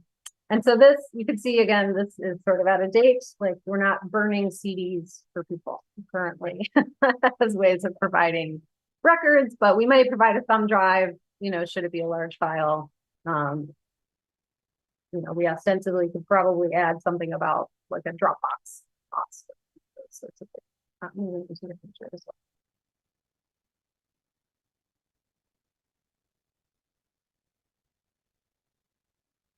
If a request is denied, it can be appealed to me, the city manager. Again, for a denial to be legitimate, they need to provide, the custodian needs to provide the reason in law why that record is exempt. That comes to me. I review that and make sure it is appropriate, has been appropriately denied. Sometimes I need to seek legal counsel on whether that's been appropriately denied. And then respond with, you know, either an appeal or direction back to the custodian to fulfill the request. And those have happened. Sorry, can I ask a clarifying question just around the process of, if someone makes a request, they, rather than have like, I want copies of all of these things, they could, we have to make the record like publicly available to them to come and inspect, right? Mm-hmm. But we still charge in advance for the time estimated to assemble that record? I don't believe so. I think it's just the production of it. Correct. Evelyn Prim again, communications coordinator. So in that instance where say a records request comes in and as staff estimates it's going to take an hour and a half to produce, we would then quote the individual a you know, less 30 minutes, that amount of time. At that point, they could either pay to receive a physical copy or digital copy of that record, or they could say, I opt to inspect, at which point we would make it available on a like a public laptop that they could then come and inspect the record and look at it, but not take it with them. So at that point, we do not charge for any of that. So just by way of example, if I said, if the mayor filed, an individual in the community filed a FOIA request or a freedom of information request, that I want all the emails for the past 6 months on this issue related for these two counselors, right? These two counselors, I think that they were talking about something out of turn. I want all the emails for those two counselors. And you would make an assessment that said, well, that's going to take me 10 hours of work to put all of that together, either in a hard copy or in like an electronic copy, like a PDF.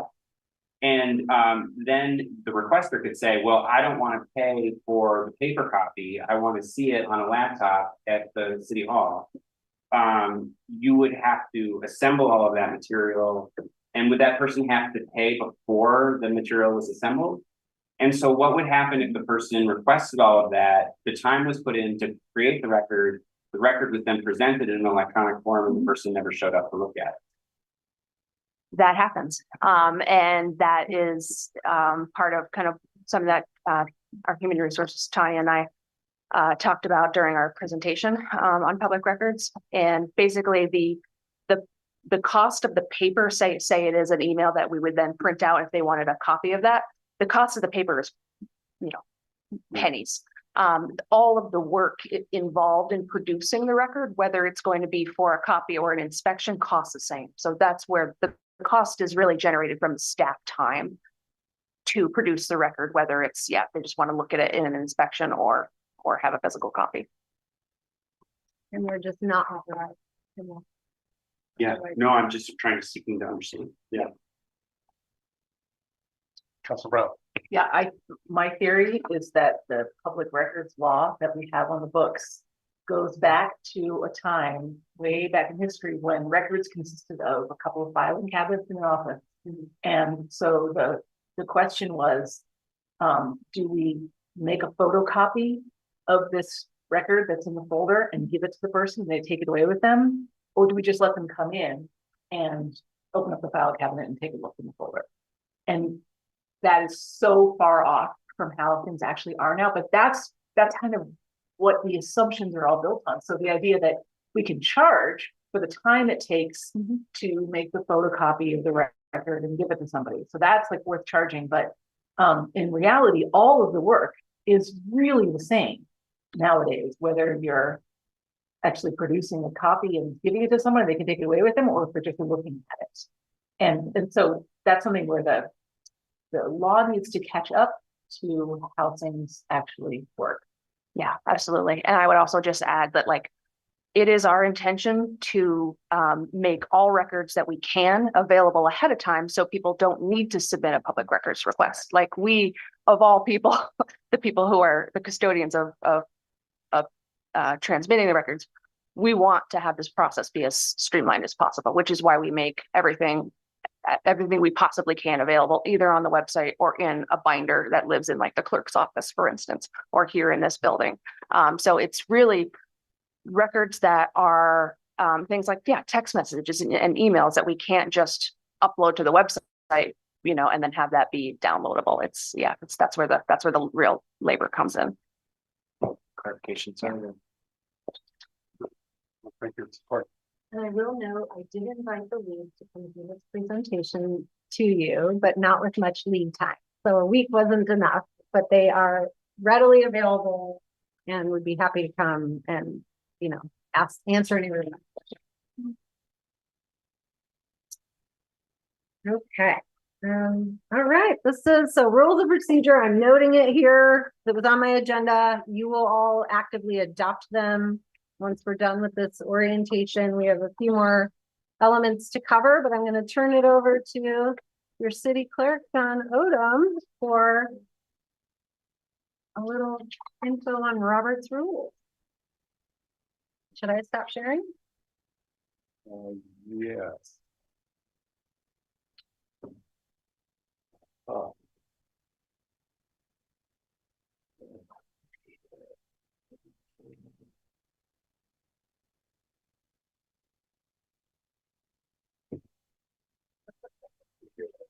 Okay. Try to make this quick. Robert's rules, obviously, people take semester-long classes on it. People get certified in it. I have done neither at this point, although Sarah, my deputy, is pretty close. I got to catch up with her. But so this is just a few basics, things that come up, and a couple things that have come up. I thought I'd toss in here. A couple of them seem anomalous. But so Robert's Rules of Order is supposed to be your friend. A lot of people consider it something that gets in the way or makes things more difficult. It's actually designed really to protect members' rights, to promote smooth group functioning. It ensures legally defensible actions, and that's really important. A little more about that. It's about meeting efficiency. It's you own the meeting, and this helps it happen, and this helps facilitate what you need to get done, and it creates predictability for the public. Now, we're a small board, technically. You're a small board. I'm not on the board. But I think the threshold, it's either 12 or 15. So a 7-person board doesn't have to be so strict with Robert's rules. Informal discussion is permitted without a motion pending. The mayor can speak in the debate. There's no limit to number of times a member can speak to a question. Now, this last one, there doesn't have to be a motion actually to vote on something. That's something the public expects. And public expectations and tradition are also a part of Robert's rules. So I would advise you all to stay away from that one. But technically, it's an option. So, RONR is Robert's Rules of Order newly revised. So that's tossed out there. I'll leave that with you there. Yeah, so Robert's Rules, it's about internal order and fairness among members, while Vermont law is about public transparency. So these things are different. And where law is going to come in here, there's going to be a hierarchy of operations here with how you run things. It's going to start with the charter. And the charter just says you got to have some kind of rules of procedure. It doesn't specify Robert's rules. There are other parliamentary systems, or you could make one up or modify one. That would all be fine under the charter. What then goes under that is going to be just the general statute. Charter is statute, but then you've got other statute. And that is going to particularize some of where you go and how you manage your meetings, and would supersede Robert's rules to the extent it does. Then there could be any ordinances you have that relate to it. We don't have any. And at the bottom of that list, what's left over is Robert's rules. And you all do, I think, in your rules of procedure, adopt Robert's rules as your basis for your rules of procedure. But it's got a different approach than statute, though. In Robert's rule, and it's a different approach, but there's a couple things I want to compare. In Robert's rules, a member can move to amend the agenda after it is approved. This has come up. This question has come up a lot. It requires a majority vote, and the body can immediately act on it. If the agenda was adopted with special restrictions like time limits, members may move to suspend the rules. That requires 2/3 of a vote. There's no concept in Robert's rules of a notice to the public. That's just Robert's rules, again, is just for running your meeting. So statute is where things get different and where you have to be aware. In statute, any addition or deletion from the agenda has to be made as the first act of business at the meeting. Any other adjustment to the agenda that's not adding or deleting, just like changing the order, can be made at any time during the meeting. It's not a big deal. Now, this sort of surprised me when I looked into it. There is no statutory prohibition on voting, on taking action on an item that is added. However, everybody tells you watch out. The AG's advice, the league's advice, attorney's advice, and that's because there's an expectation in the law that the public, and the purpose of an agenda is that the public be informed. So if you're short-circuiting that information process and that information that possibility to participate, you are short-circuiting the intent of the law. And that's not a good idea. It can be done, but you should only think about doing it if there's something urgent.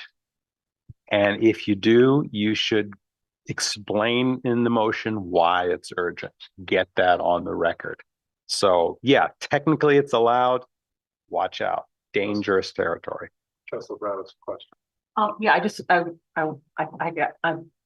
sorry. I was having trouble understanding this at first. I understand it now, but I just want to kind of restate it so that if we add something to the agenda tonight, and then we are technically legally allowed to vote on it. But it's really not abiding by the spirit of the law, which requires transparency and notice to the public. Yeah, it's a bad idea So, because it could open you up. But just because we're legally allowed to do it doesn't mean that we should. Right. And everybody says don't do it. Yeah. Basically. This over here. Now, there are expectations under Robert's rules, and they're laid out in Robert's rules. So it's not just this is sort of how we do things and makes us feel good. Robert's rules expects that courtesy and respect will be shown. Under Robert's rules, comments should be addressed to the mayor, actually, rather than cross to each other. Again, small board rules, you've got flexibility in that. You should seek recognition before speaking. You should follow the agenda and keep the remarks relevant to each item. One person speaks at a time. Each member speaks once before others speak again. Motions must be concise and clearly stated. All motions must be worded in the positive. This is something you all have done sometimes where you move not to do something. And you think about that for a minute, it doesn't make sense, right? If you don't want to do something, you just don't do it. But anyways, the maker of the motion speaks first. The maker cannot speak against the motion, which is sort of entertaining. And individual members should just show respect for the group results, is the idea, so that everything stays friendly and you can move along smoothly.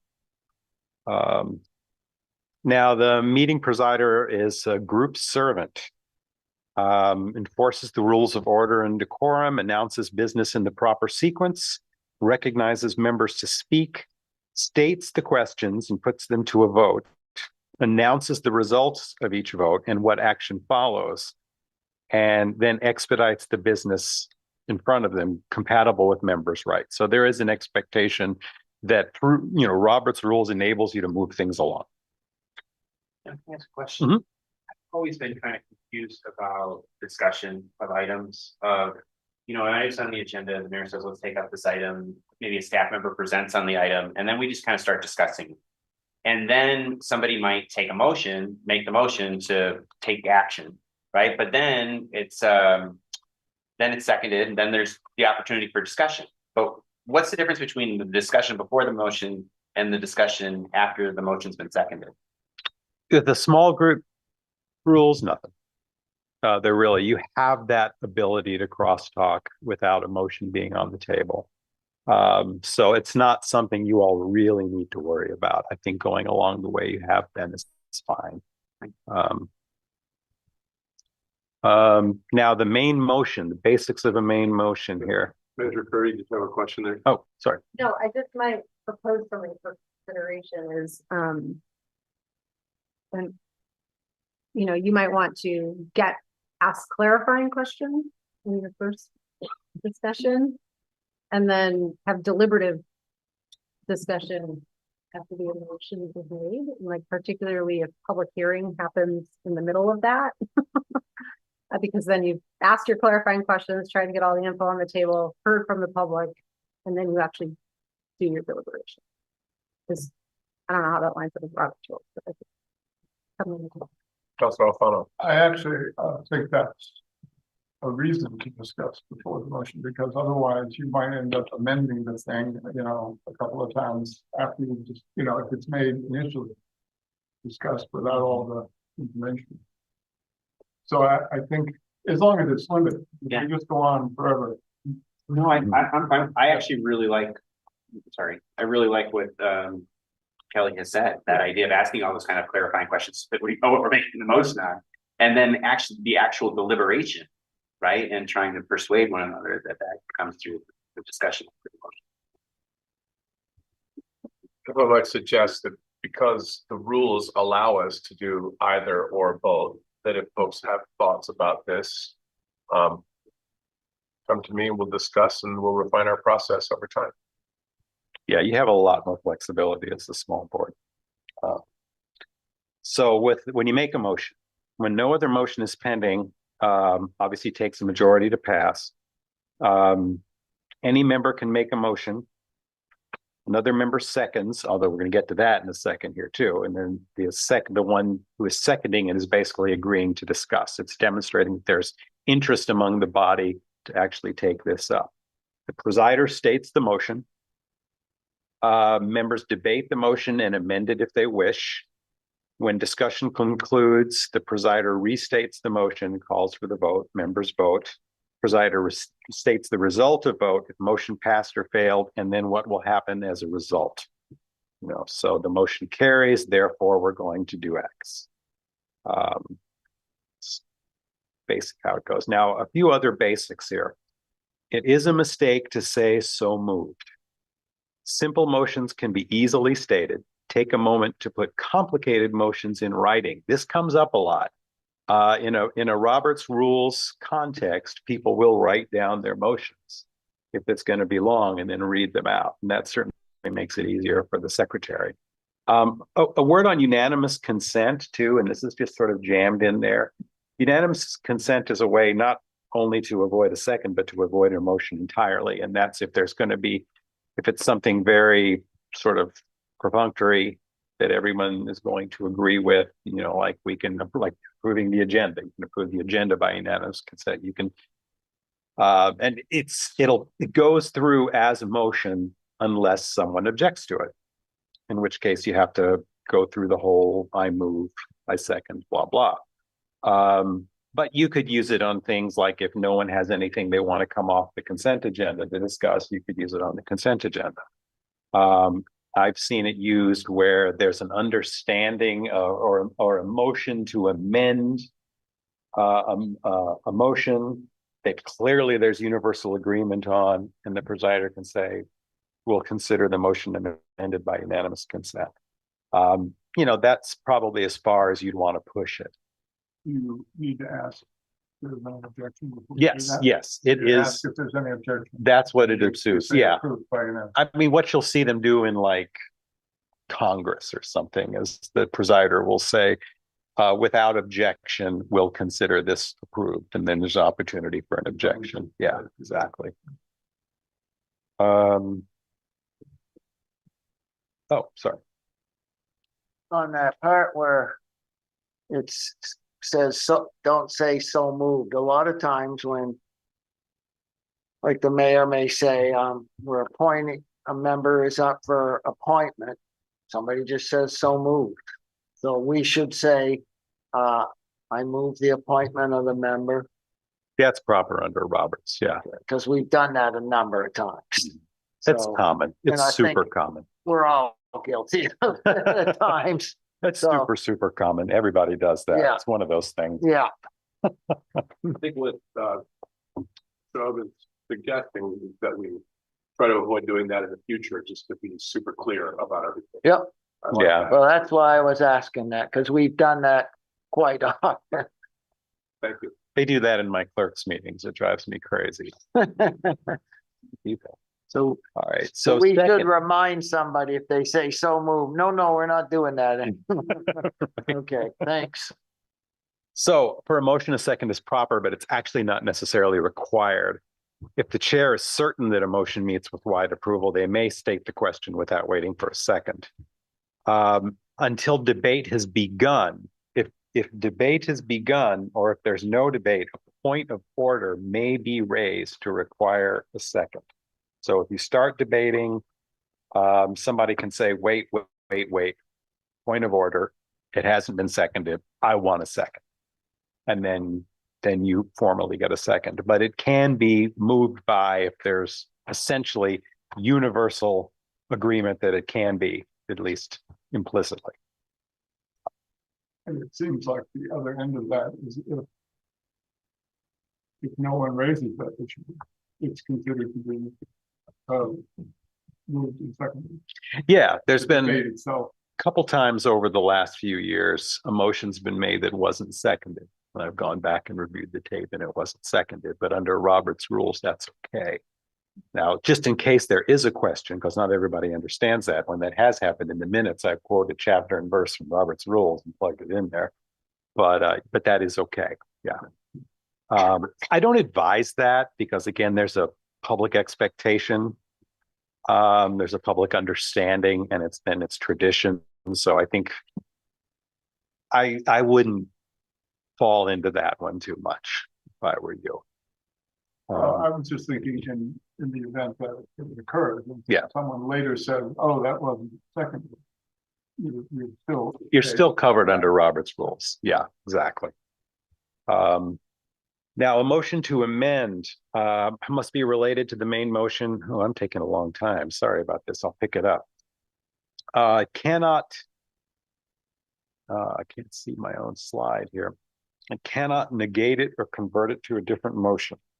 So if I move that we paint the walls green, you can't amend it to, I move that we refuse to paint the walls green, or I move that we get lunch. It's got to be germane. It's got to be connected. It can't. And you all have done this. I won't take too much time on it, but during the debate of the main motion, you move to amend, it gets a second. You can add, insert, strike out, and add. And the purpose is to perfect the main motion. Now, the amendment itself can be amended only once because you can amend an amendment, but it is set up so that you can't do that forever. And if the motion fails, the discussion returns to the main motion and off and on you go. Now, the motion to table is always misused. If you see me wince over here sometimes when somebody talks about tabling something, that's what's going on. Pet peeve. Tabling means it's going to be picked up again the same meeting. Does not mean you're putting it off to another meeting. That's postponing. You can postpone to a definite time. You can refer something to committee. If you want to kill something, you're postponing it indefinitely. That's the way to make it die. So changing your mind, because this has come up a couple times. A motion can be withdrawn by the mover before discussion begins. That's okay. Once the discussion begins, though, the body owns the motion. So that's important. It's the group's motion after discussion has begun. A member can change a vote up until the mayor announces the result. Now, after the result, that doesn't necessarily end it, because after the result's announced, a vote can be changed with unanimous agreement to that. Now, at the same meeting, somebody on the winning side who just maybe they won and they decided they wanted to vote on the other side, they can have a motion to reconsider. So if you were on the winning side, you can move to reconsider. You could also move to amend something previously adopted or to rescind a motion that's already passed. Now, you can do those indefinitely. You can do those 2 meetings later if you want. But the catch is once something has started to take effect, some sort of process has begun as a result of that motion, then you can't change it. So I moved to, we paint the door green. 2 meetings later, I moved to rescind that motion, or I moved to amend that we paint it red. Well, we've already bought the green paint. Can't do it. So You also cannot rescind that. you couldn't rescind it if the ball is already rolling. You know, you've made the financial commitment. It's happening. It's too late to rescind it. You'd have to make a new motion to do something else. Yeah, you'd have to move. We're going to stop this, you know, but you couldn't move to rescind. Almost done here. Okay, yeah, already went through this. Timing, second required. Yeah, we did that already. Okay, I'm at the end here. So I have a birthday cake here because this year is the 150th birthday of Robert's Rules of Order. So happy birthday to Robert's Rules. If you want to get more into this, because you could go forever into this, and this took a lot longer than I thought it would, I apologize. I can do more presentations concerning specific topics, that's fine. You can get full training sessions from a registered. There are registered parliamentarians. There's a nice little guidebook. It's short about running good meetings. A little pricey. It's $25 each, but it's pretty cool. We could get one of those for everybody.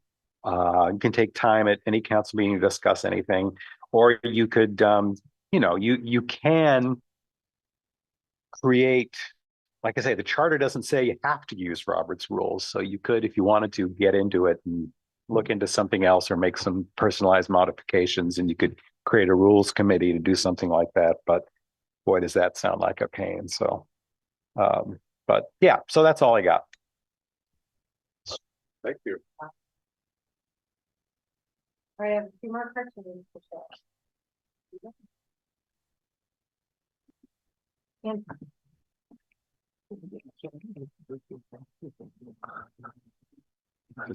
Just Google is the website.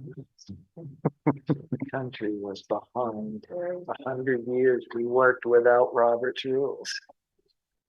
How did it even get through that?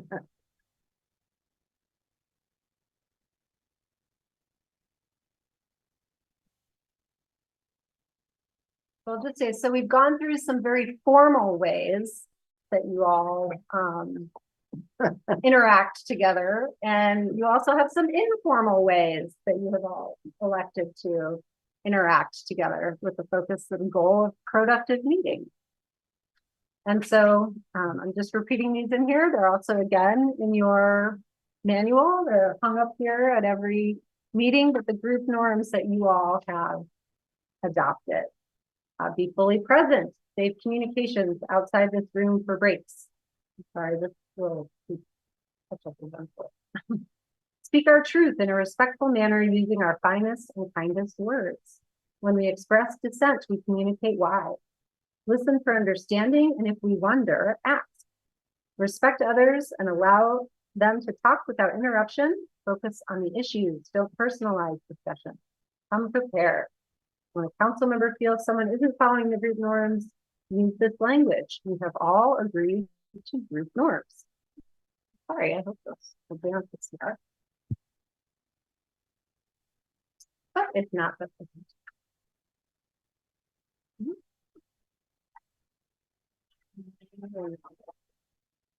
All right. I won't read the rest of these. This is mostly where I was going to end. Would be great to share. One more minute. Okay.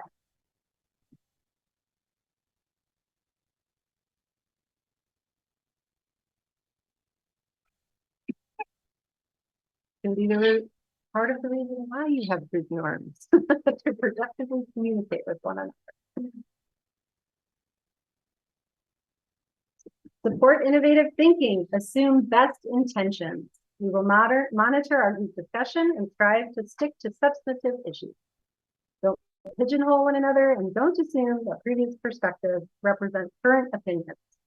It is okay to express uncertainty, advocate for and defend the legitimacy of the city government.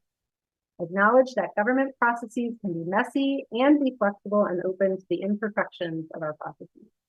And avoid making personal attacks on other council members and city staff at meetings and with the media. Focus on ideas, not people. And I did not do a great job of this today, but I will be brief in the future. You're not bad. All together, we're at about an hour and 10 minutes. Oh, good. And then I just throw this up here, this last one, because, you know, how do you attack a shark? Well, more successfully if you all do it together. And then also, I'm a big fan of Dolly Parton. So I'm going to pepper her in to these meetings occasionally. And she says, if your actions create a legacy that inspires others to dream more, learn more, do more, and become more, then you are going to. All right. So with that, we've reached the end of my presentation. You do have other work ahead of you as part of your first meeting together as this council. And I'll turn it over to the mayor. But I think that it is more than 10 or 15 minutes worth, so we should take a break. Councilor Doyle, did you want to say something before? No, just one of our group norms is that we take an 8:30 break. Yeah, so we will break for, someone help me out, is it 10 minutes? We'll be back at 9 o'clock. Thank you.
Like everybody's back, if there's no objection, I'd say we come back to order.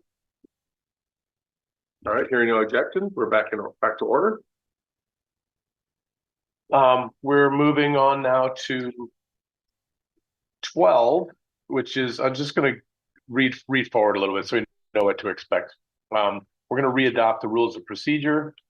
We're going to elect the city council officers, president, vice president, and parliamentarian. We're going to review committee assignments. And then that bleeds into the next thing, the CDRPC, Central Vermont Regional Planning Commission, and Transportation, the Advisory Committee, okay. And then we'll be into the home stretch there with other business and reports. So with that, we'll move on to 12. Manager Curry, is this you up again? Well, You all must adopt your rules of procedure. while you get there, I'd just like to restate sort of what we said at the top, that unless there are real pressing reasons to make big changes at this point, I think it's good that we just review where we are, level set, and then open up the idea that if we want to make changes in the future, we absolutely should do that. But that's not really what we're trying to accomplish tonight.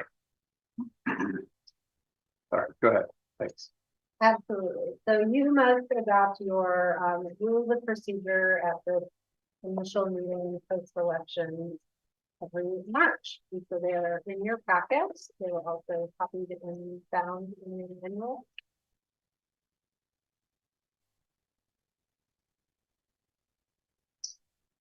I move that we approve the city council's rules of procedure as discussed. Second. All right, is there any discussion? All in favor, say aye. Aye. All opposed? Unanimously passes. Great, we're on to number 13, electing of city council officers. Can we remember, so someone remind me who the officers were from last session? You have three officers. You have a president, a vice president, and a parliamentarian. Councilor Cohn was the president, is that correct? Who was, Councilor Brown was vice president and Councilor Alfano was parliamentarian, is that correct? Okay. I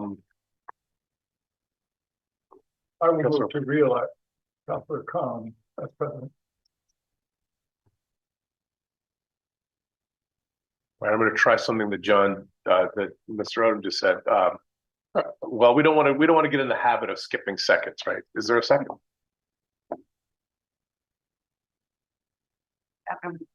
Thank you. Is there any discussion?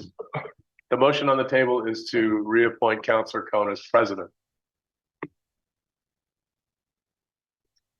No discussion. All in favor, say aye. Aye. All opposed? Congratulations, Councilor Cohn, and thank you for your service and willingness. Thank you. We still have 2 officers left.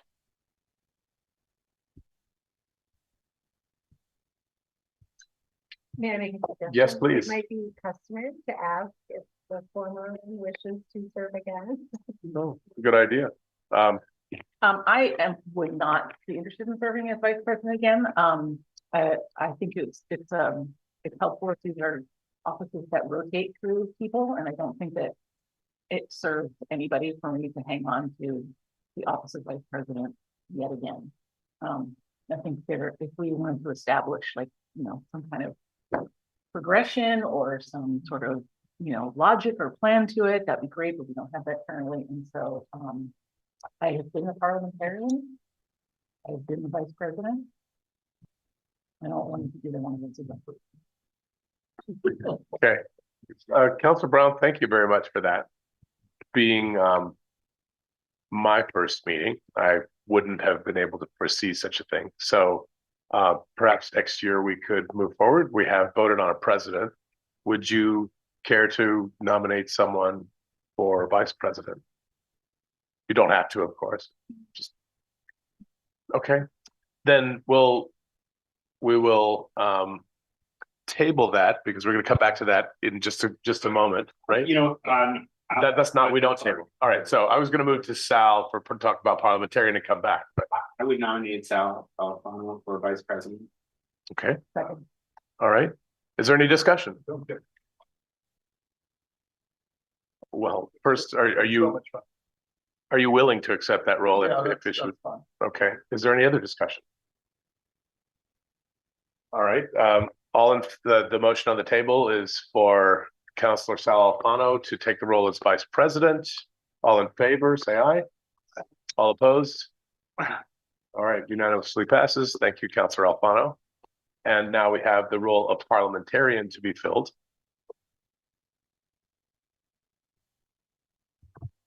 Councilor Khan. Want to explain what parliamentarian does for the public? Sure. Councilor Alfano, would you like to explain that to us? Almost nothing, actually. Well, it was much easier function when Jack was here because Jack knew all the rules. John knows a lot of the rules, so it's sitting close to John is really the main job. Okay, But I mean, you technically you are consulted, and I think you might even have some authority. I'm not sure. I think about it again. essentially the parliamentarian's role is to, You can rule on something. It's a charter. Anyway, you need that, the Moby Dick version of Robert Rule. to know the rules of procedure, Yeah, essentially. there as are the some good parliamentarian. there are some good summaries though and that highlight the main, the main points. Yes, Manager Curry. In the charter, under election of vice president, vice president, and parliamentarian, it does say the parliamentarian shall advise the council on rules of procedure. Okay. Seating assignments can be rearranged. Is there anyone who is interested in taking on this role?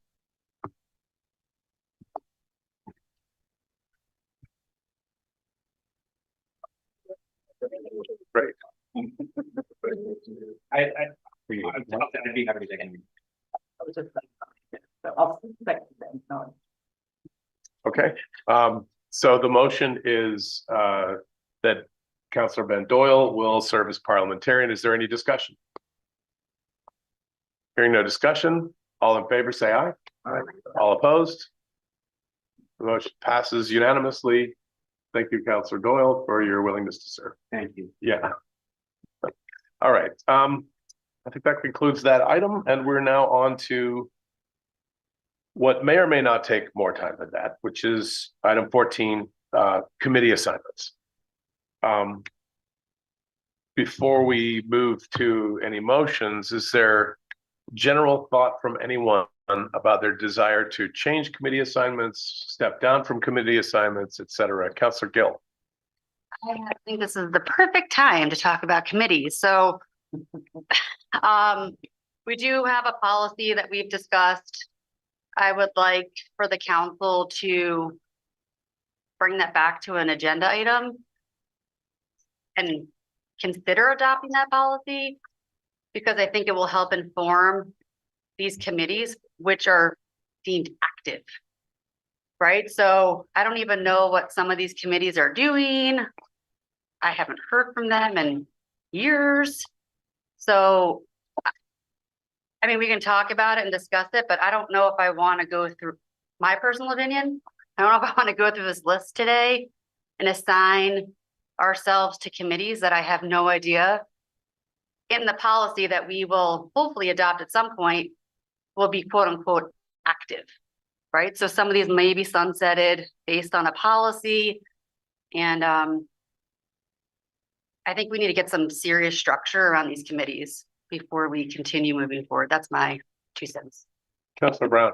Yeah, I am with Councilor Gill on that. As I look at this list, there are some that I know we did something with. Didn't we put them on pause or hiatus or something?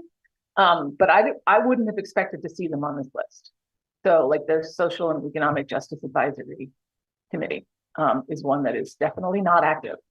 And there's a couple others like that that we decided we were not going to keep them going at this point. I don't think we abolished them, but I don't think we need to put them back on the list for consideration now. I think we made that decision already, and it would take an affirmative move on our part to put them back on. So I think it'd be great to clean these up. And I would suggest that maybe we could, for tonight, if there are people who would like to change their current committee assignments, now's the time to speak up about that. And if not, then we can just continue on with the assignments that we currently have. And then hopefully within the next few meetings, maybe we can get the final question about committees figured out.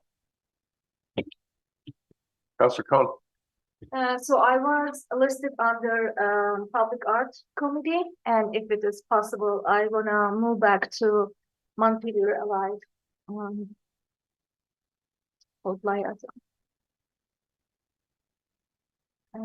Yeah, that's all. And I believe that Montpelier Alive is not listed here. However, in recently speaking with them, I know that they're anxious to have a counselor go back to the ex officio role on their board. Yeah, I just wanna give like other people to opportunity to serve. That's why I didn't put my name last time. But then nobody was interested in, which I understand. So that's why if it is okay with everyone, I just wanna go back and serve as the city council liaison with Montpelier Alive. Councilor Gill? It is not on this list. Correct.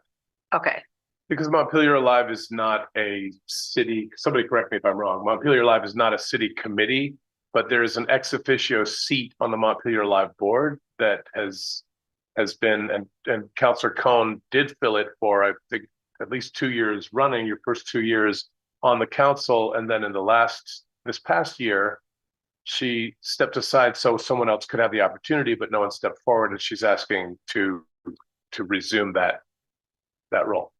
so could we add it under other so that we are aware that she's spending her time there, and that if and when we adopt a policy, we'll expect quarterly updates if that's what we decide to do? Yeah. Okay. And also, just a reminder, I also want to be removed from Public Art Committee. I think that committee should be on the list, if I'm not wrong. Councilor Sheridan. Thank you. Thank you, Councilor Cohn. We had two committees here that had three of us, and I think that's way too many. So I pulled off of the housing committee, and I think we ought to take Ben off the homeless committee. This is actually the first I'm hearing on my own. Okay. You're right, Jim. We did agree to that, right? Yeah. So agree with too many, and I haven't been serving in the homeless. So take me off of the housing committee. I go to all the meetings, but I'm not gonna be a rep, council liaison. And take Ben off the homeless committee, and I'll pick up one other one. I'll pick up, because my neighbor is just 2 houses down from me, who's the president. I'll pick up the TW Wood Art Gallery that McCullough used to do. I have, they've asked me to do it because that role has traditionally been occupied by the mayor. That's fine. Take it. Part of me would be happy to let you do it, but they have asked, and I've already. Yep, no, that's fine. I was just gonna take it because they're 2 doors down from me, that's all. Can I just ask like a kind of point word question or like process of how were these committee assignments made historically? Is the mayor the person that appoints people to the committees? Is it just like, I want to do that, and then it's, I mean, I know like on a nonprofit board, for example, board members might say, I want to serve on that committee, and it goes to the chair of the board, who then, in consultation with either the executive director, or in this case, maybe the city manager, has the purview to actually make the assignments. So I would actually suggest, maybe just for process point of view, that if people have interest in specific committees, they should email their interest to the mayor, or publicly say it now, if that's preferable, but like email it to the mayor, and then the mayor and the city manager just make the assignments based on, the moving pieces. Understanding too, that there's a larger conversation to be had about the nature of committees and such. Manager Curry. Not that I don't want to help you, and go, but council has the authority over appointments to board positions. What I'm more than happy to do is revisit the work that you all have done in the past about this, come back with the charge, the committee, staff input, a recommendation on whether to retain, consolidate, eliminate the committee, and we can do that in concert with an updated policy about office. If I could summarize what I think I'm hearing from several parts of the room is that we try to be not formal about this language. The committee structure and assignments currently are somewhat of a mess, and we would like to revisit them. Also, as just a sort of step that needs to be taken at a first meeting, we need to appoint. So I've also heard, I think from Councilor Brown, the idea that with the exception of a few changes that people wanting to step on or off of something, we'll mostly just keep things as they are until we are able to, within the next few meetings, revisit this committee topic. Does that generally sound like what the conversation has been? So, Councilor Cohen. So I just wanna make a one point. We kind of talked about the same thing last year after the election. It took us like 3 months to come back and do this. And everybody was, are you serving on this committee? I said, no, we are waiting. It was really very confusing. It sounds confusing. Yeah, so maybe you said 2 weeks, which is next meeting, then. I'm sorry, I'm at 2 meetings, but 2 meetings, yeah. okay. So that's what my point, like, can we just put a real deadline? Then we can go back our committees and say that I will be on this one, please don't expect me, or because if it happened like last time, it will take like forever Okay. to go back. Thank you. Question for the new guy. Within these committees, is there real attachment to which counselor is? I mean, I'm sure the answer is different depending on the committee and depending on the counselor, but I mean, if the committees were assigned a different counselor than they had before, is that very upsetting to the whole process, or Councilor Doyle? I think it can be, right? Yeah. If you want continuity, just thinking about the homelessness committee, obviously, Jen was, I wanted to actually just speak to Councilor Cohen for a point about, I think part of the challenge was, remember we put some committees on hold, so I think we might be conflating a little bit the distinction between let's eliminate committees, put committees on hold, and hold appointments. I think if we were to just say now, we're going to be evaluating the committees on a tighter timeline, but everybody's going to keep serving on the committees if they want to, except for the ones that we just talked about, then I think we're good, right? And I don't think it'll lead to the confusion that happened before. Well, we were waiting a long time because people were asking, does our committee even exist anymore? And we're like, we'll get back to you. And I think if we can avoid that, which we would, I think it'll be okay. Councilor Cohen. So I think I am on the same page with you. So we are just telling which committee we want to serve on tonight. Whoever makes their mind, right? I think what we're saying is, if there's something really specific that you want, like, so for example, I think you suggest you want to go on public art. Yeah. Great, right? And yes. I was just checking, like, because I don't know exactly if that's the right thing to do or not. Thank you. Councilor Altano. Well, for example, the Complete Streets Committee is thinking that maybe the ADA committee ought to combine with Complete Streets in a way that sort of makes sense. Have you heard that from I've had no response from anybody connected to the ADA advisory committee that I am technically a part of. Neither have I. I've never seen it need over a to. year. I talked to Chris about it with the chair, and it hasn't met for a while. But so what I'm getting at, I guess, is what Helen's talking about is when will we resolve those kinds of issues? I'm trying to remember whether we decided complete streets would combine with transportation, did we put that on hold as well? I'm not sure, but that was also a thought. So there's a couple of things like that that are in limbo that we need to resolve before we can iron all this out. Is it true that we need to iron that out, that we need to resolve that before we can before we can move to sort of preserve the status quo for the next few weeks as we work it out? We can, We can do both? we can resolve. Okay. Councilor Brown, were you going to say something? That's what I was thinking. Okay. Yes, Manager Curry. Thank you. Thank you. I will say, so something I was gonna hand out for consideration for you all is maybe organizing the agenda a little bit differently. There's some action, non-action discussion at the bottom, future agenda. And so listing kind of the next 4 meetings and what we have teed up for that.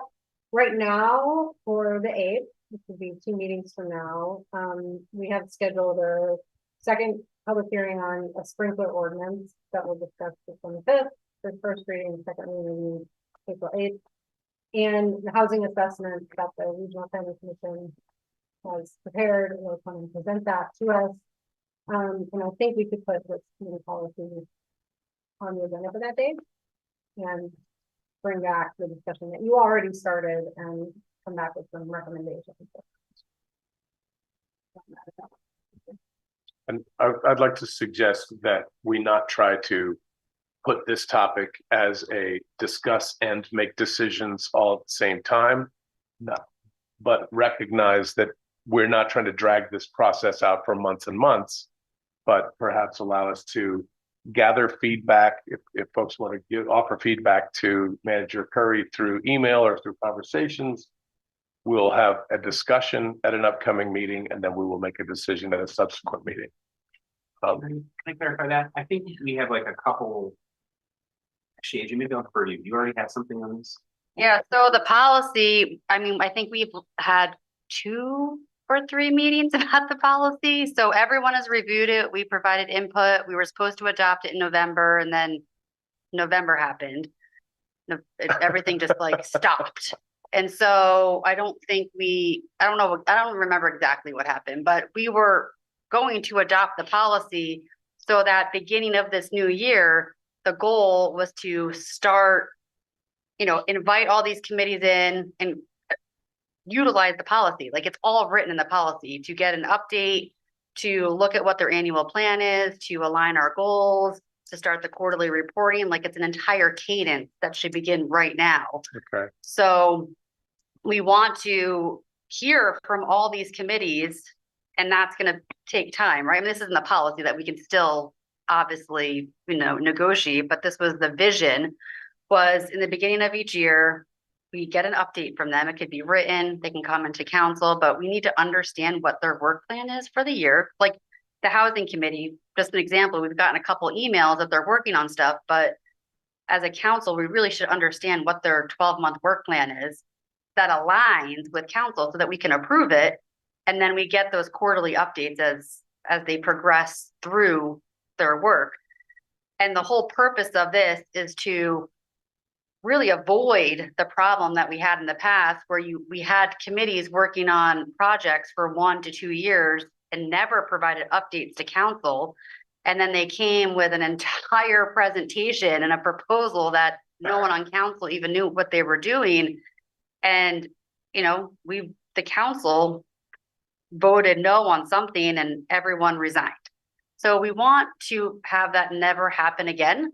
And we want to value our committee members. We want to value their time. They are the experts that sign up for these committees in their field. So we want to be very clear that we're utilizing their expertise. And so that is why that policy is written the way it's written, so that we can, really appreciate all these people that are doing this work on behalf of the council. Thank you, Councilor Gill. I don't remember, did we actually pass that policy, or was No. it something for consideration? No, we did not pass it. We talked about it. Folks edited it, but then it just fell away. I remember. Okay, good. Yes. Yes, and Councilor Sheridan, did you have something you want to say first? Well, I just wanted to give some guidance to the city manager. On the capital planning committee, of which I was a member, I stepped off because it was always done before our council meeting, and that was just too long of a afternoon and night for me to do. So I don't want to be on that committee if it's gonna be done before a council meeting. And I understand the reason was because the staff is there and they didn't want to make the staff come in. But then they're putting it on a counselor to have a long day and to save the staff. And so if it's gonna be done the same way, one following the other, I don't want to be on that capital. It's just too long a day for me. Thank you, Councilor Sheridan. Councilor Khan, you were about to say? Yeah, as far as I remember, we should go and check the recording. Kelly Murphy told that she was planning to bring it to the council for adaptation, but then she realized that she can't do this as a city manager. So yes, she said we can just like use it as this way. So we can go and check the recording, but that's why we never made a vote or we never say we adopt. Yeah, but we should check the meeting. Yeah. Thank you. Councilor Brown. I don't really remember those details. That sounds very familiar, but I think it would be a good idea for us to bring that back, look at it, and then officially say, yes, we want it. When Councilor Gill circulated it recently, I had some thoughts that, like I would like to change this, or I might like to change that. And so I think it's worth discussing, not that we have to spend months and months on it and reinvent it, but if we could get it back on the agenda so that we could have that discussion, and then we could say, yes, this is how we want to handle committees and pass it. Thank you. Manager Curry, is that something we can dig up and circulate to council to review before the next meeting? Yeah. Oh. The prior conversation, and there may just be some obvious suggestions about what this retire certain committees. I confess I haven't seen it, so I don't know. Oh, you may. No, because my email address has not been activated yet. Yeah. Oh, I shouldn't send you. Should we take it? Oh. Well, let it be now said, I'm not ignoring you for some personal reason. I'm not getting those emails yet. Okay. We're working on it. Yeah, so apologies to everyone. So I hope you didn't feel like you were being ignored. So what I'm hearing is like next meeting, we would come back with a chance to discuss the policy that Adrian worked on, maybe with others, and then this maybe a cleaned up list of, we know some of these committees have been retired, so So it sounds like this is what I'm trying to learn here. Not making a motion, but we should postpone this topic until the next meeting. Maintain the status quo for now. Does that sound like, or should that be a motion? I personally Does that work? provide a direction to the city manager to add it to the agenda. I don't believe it requires a vote, although. Though you have had some very specific requests on committee appointments right now, it could take action on it if you wish. And so what we would bring back would be this list updated with the ones you have all said I want to drop off, I want to get added, and based on a decision. Since it came up, in the past, in the distant past, this stuff was done as motions. In the last several years, the committee stuff has all just been done without formal action. I'm not sure what the difference between one or the other is, but that's the way it's sort of sugared out probably for the last 6 years or so. So I don't know if you want to change that back. I don't know that there's a reason to. Somebody help me out here. I'm confused where we are. Manager Curry, yeah. Yeah, I think what John has said is you have the opportunity to informally accept these requests of your counselors to serve on the committees they wish or no longer wish to. And don't have to make a motion to adopt that. We just report it, update the form, we let staff know, they know certain people are on, certain people are off. and move forward that way. That's up to you. I don't think there's anything that prevents you from formally doing that either. Except that it might get complicated if somebody wanted to leave. If it was a formal action. But that's just off the top of my head. Now that I say that, I'm not sure that that's the case. I mean, I think that the only folks who are, what's is public art actually doing anything Yes. right now? Yeah. Okay. Yes, Manager Curry. I just want to make sure I've collected all the movement that I think I heard. So Councillor Cone would like to be the representative to Montpelier Alive, which will have into the other committee section. She would also like to be removed from the Public Art Committee. Councillor Sheridan would like to be removed from the Housing Committee and Capital Planning Committee.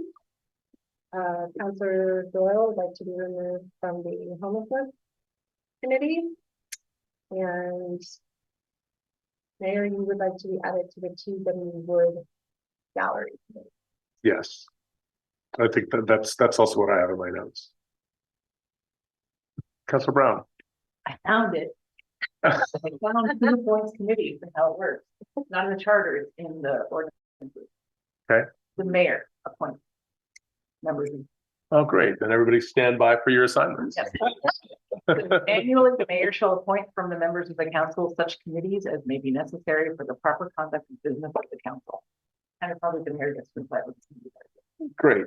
Then if anyone has needs, wants, wishes around this, please let me know. Otherwise, I'll work with Manager Curry to put in effect the appointments as we've discussed tonight. And next week we'll add committees to the agenda. Councilor Gill. And I'll just say, we do have these discussions based on our capacities. Like I work full time.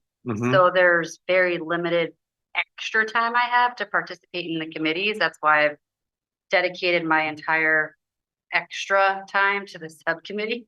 And so that is, for me, that's pretty much on my capacity. So I think what we've just learned, thank you for that, Okay. Councilor Gill. I think what we've just learned though is that we're now much more nimble. We could just have discussions with me and then I can appoint. Yeah. Manager Curry. Yes, I'll put this clearly in a memo when we future discuss it, but there is authority for the council as a board to create and eliminate the board itself. So the body creates the board, adopts the charge, you appoint the individual to that board. Great. So I just, if I could, one last thing about when we come back and we talk about holistically about the nature of committees and what committees and all those kinds of things, I do think that capacity question is really important. Yeah. Right? I mean, it's just important. Yeah. You know, and are all of the, I mean, we've had, I literally don't know, but like over 20 meetings of the subcommittee, all of which have been wonderful. But you know, as a result, I don't feel like I love the tree board, but I haven't been able to provide them with the support that I would like to. Right. And so I just think we need to be realistic with ourselves about why do we have these committees and are we really capable of giving them the attention that we say we want to? And I mean, I think for my part, I will commit to being realistic and taking all of that into account. It's not like willy-nilly. People are just going to get assigned to things that they can't handle. That seems counterproductive. Okay, great. Then I think we can move on to the next agenda item. CVRPC and TAC appointment. Right here, I'm gonna say, for myself and for members of the public who maybe don't know what all the acronyms and who MAT is, for example, that we should make a habit of just saying the long form of something at least the first time in each meeting. So right here, we're talking about the Central Vermont Regional Planning Commission appointment and the Central Vermont Regional Planning Commission Transportation Advisory Committee appointment. And those appointments, I'm not sure what needs to be discussed. It's Mr. Miller and Mr. Miller to the CVRPC and Ms. Donna Bate to the Transportation Action Committee. Councilor Sheridan. I don't know why these weren't advertised. You know, rather than just appointing people. I mean, they weren't advertised. We don't have an alternate. So that wasn't even included in this. So I think we ought to, I'm not going to vote for anybody until we advertise this. And if they're the only ones that, you know, come back and want it, then fine. But I think it wasn't advertised and nobody's even talked about our alternate to the Central Vermont Regional Planning Committee. We don't have one. And so without advertising, you know, we usually advertise for these type of things. So Would you? Oh, Councilor Gill.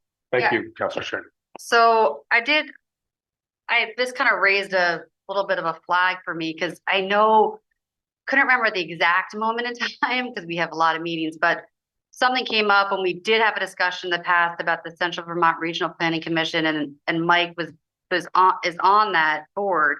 And we had a whole discussion about a conflict of interest that he voted for. I couldn't quite remember, but then I did a bunch of research and looking at who's on these commissions and, you know, it's up to council to appoint them.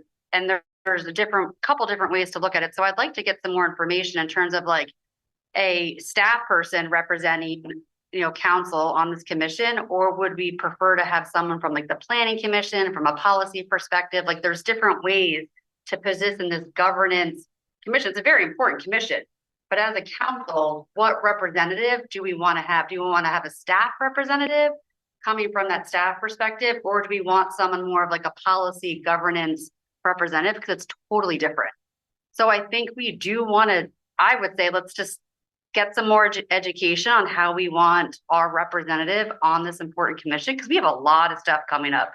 And maybe it is appropriate for a staff person to be on there, but I think without a little bit of background and education about pros and cons and risks of which avenue we take, I feel like I don't have the education and the resources to make that type of decision. Thank you.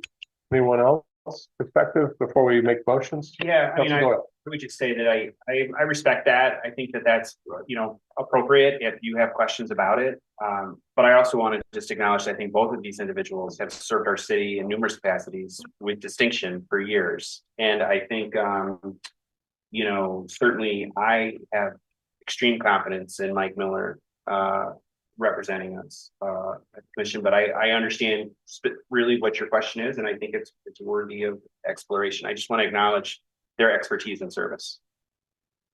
Any other discussion, Councilor Cohen? Yeah, I just wanna see the rule, right? Which rules we need to follow to do this thing. And I agree with all of you and that, yeah, these are very important, experienced people, and it is not about people. I think it's about the rules. So it will be great if we can see the rules, right? I don't know if we need to advertise or not. So do we? I don't know. Maybe we can decide after learning all the rules we need to follow. That's I'm my not perspective. prepared to Thanks. answer any of these questions. Okay. Mr. Odom, do you have any insight into what those rules are? Okay. Councilor Alfano. These terms already expired, that expired election day. If I could, I think it would be a great opportunity for someone, perhaps the city manager, to just reach out to Christian Meyer, who's the executive director of Central Vermont Regional Planning Commission, ask him about, you know, the process in other communities, you know, what his experience has been, those kinds of things, and maybe that report back could inform her to. Does anyone have an idea of what the timeline for the need of this? Are there meetings in the next 2 weeks that we need a representative at? Is it the kind of thing, if we cannot decide tonight, we would need to call a special meeting for this purpose, even if it were a 10-minute Zoom or whatever? Is that okay? Councilor Gill. I just want to make sure, I think there's rules and regulations from what I read online today, but I just want to be very clear that I want to understand the governance the pros and cons of Mhm. the staff versus a policy person, because and when you look at the commission, they're all different roles, and you can have a planning director. It's absolutely, some cities, the counselor does appoint a plan director. That's totally fine, but other councils can they look at the planning commission, they want someone on there because it's more of like a policy position rather than a staff's opinion in terms of like just guidance and instruction. I mean, there's different ways to look at it. So I just want to have a little bit more education about what we want. I don't think we've ever talked about it through that lens. Great. So I'm going to recap what I'm hearing, and then I think I'm able to just make a decision in this case. What I'm hearing is that from Councilor Sheridan, we don't know enough about who else might fill these roles in order for us to properly make a decision. From Councilor Cohn and others, we're not exactly sure what the rules are about what we can do or must do. And I think for both of those reasons, it makes sense for us to postpone this decision to a later date. Although once we learn what the urgency is to have someone in that seat, perhaps prior to the next regular meeting, we may need to call a special meeting, which would then need to be warned 24 hours in advance. Did I get all that right? Great. Then we're gonna Manager Curry. Yeah, sorry, I don't have the answers for you all right now. Based on what I do know, I do think the CVRPC is a different appointment than the others that you were making tonight, just in terms of the nature of its work and the formation of its structure. And so, important questions to consider for sure. I will find out if there is any hazard to not making that appointment this meeting. Okay. And I will join Manager Curry in sort of owning the fact that this seems like something that we should know and we don't. So this is where that patience and grace that we asked for at the beginning is coming into place. And thank you everyone for your grace and patience. We'll get there. All right, then. Oh, we're in the home stretch, 16 through 21. Is there other business?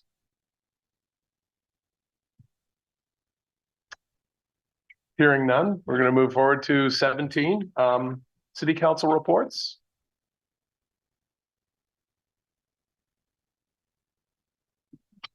Oh, I go one by one. All right. So let's, well, since you twitched first, we'll start with you, Councilor Doyle. Sure. It usually goes. In order. We're just going to mix it up. Yeah. You twitched first. So No report. No report. And thank you, Mr. Mayor, for your leadership and to the council members for signing up again for another 2 years. Great. All right. Then we'll jump down to the end. Councilor Sheridan, anything to report? Yeah, a couple things. First of all, good job, rookie. Thank you, sir. I won't be able to join you tomorrow night. I have a long-standing eye appointment from a year ago that I do not want to postpone because I have problems with my eyes. I'm going to be dilated in the afternoon, and I don't want to be in a room like this with a lot of lights, and that's how schools generally are. So I'll watch the presentation on Zoom, the opening one, but I don't want to be there. Even sunglasses, it's gonna hurt. So it just happens to be on the wrong night, but that's my appointment has been a long time coming and I want to go to it. Understood. Thank you. All right. Thank you for saying, Councilor Cohn. Yeah, I just want to echo that I welcome back our former city councilors and welcome our mayor. And I wasn't in the first meeting in our city manager, so I just want to say her publicly welcome too. Thank you. Great. Thank you, Councilor Cohn. Councilor Gill. So I will just take I don't know if I'm stealing Sal's thunder here, but just to remind everyone about our open forum tomorrow for Country Club Road. It's at the Montpelier High School cafeteria from 6 to 8. And we will have 4 stations set up. The developers will have their boards up. We have staff at each station. We'll have 4 computers for folks to provide input online, and we'll also have printouts of the survey in case people want to write it down. If people don't want to use a computer, we're trying to accommodate all learning styles as best as we can. Orca Media will be there to do the opening presentation, and it's really an opportunity for the community to get together, to look at the boards, to look at the ideas and converse with each other. And not just so people know, the developers aren't going to be there. They're not going to be getting specific questions answered about the development, but to talk to each other. The staff will be there to answer general questions, but really to generate ideas for them to provide back in the question survey that will be submitted to council, so we can see what people are saying that could help, you know, potentially influence our decision as council, who have the ultimate say on which developers we will and will not accept on April 22nd, if that's the date that we still have. And then just so you all know, the financial analysis should be done by Friday, I think. So we should have that by next week. So that'll be a really important piece of data for us to all look at if this project is financially feasible. So there are lots of ways to engage in this project, and Sal is the chair of this committee. He has done an absolute fabulous job. I could not have participated in this subcommittee without your leadership and all your smart questions that you have. And same with Ben, getting into financials about all things that I don't know about. So I think, in my opinion, I think we make a good subcommittee, and and I'm excited about tomorrow and moving this project forward. Thank you very much. Councilor Brown. I just want to say I'm really grateful to have the opportunity to serve for another term at City Council. I'm very appreciative to people for voting for me. And it's true, there was nobody else on the ballot, but that didn't mean you had to vote for me. So I'm very appreciative of all of those votes. And thank you, Mr. Mayor, and thank you to Kelly for great meeting. Well, great job. Thank you. And Councilor Alfano. I wanted to express. So I could have written. Yes. No, I guess I must admit I've actually enjoyed being on council. I mean, it's a lot of work, but it's a good group. When you like the work, not really work. A lot of thunder is gone, but our mission tomorrow truly is to listen and not to opine too much. I mean, people will be curious. They'll ask us questions, and if you absolutely know a factual answer, go ahead. But I would probably, just try to direct people to staff members who have phoned up, presumably on their particular. There'll be a staff member at each of the 4 stations, but to direct people to the original document if they have a substantive question that we're not quite sure. But a lot of people are going to ask about, how many units of this and that, how many 3-bedroom units in the DW proposal. It gets confusing, it's complicated. So try to listen and not talk too much, but be helpful if you can. Speaking of being helpful, I've been asked by at least one constituent to put together a comparative table, which I was kind of going to do for myself, and so I'm actually doing that. I don't think I have a piece of paper big enough, but I'm going to send. It won't be ready until after. I'm going to wait till after the financials are done, but I will send it out to the subcommittee members at the very least, and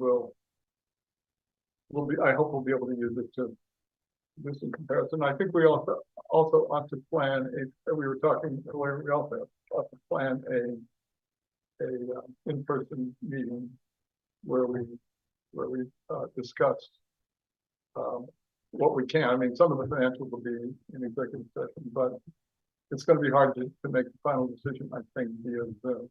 So think about timing of that. Or, if you don't agree, I'm all in, but I think an in-person meeting, and we need to do that sometime in the next few weeks. So. Great, thank you. Councilor Gold, did you have something else to say? We have mayor's report, clerk's report, and manager's report. I'm not sure where the order comes, but I believe we do also open up a public comment period at the end of the meeting. So could someone remind me where that traditionally has been since we've changed the format? Well, as parliamentarian. Yeah, as parliamentarian.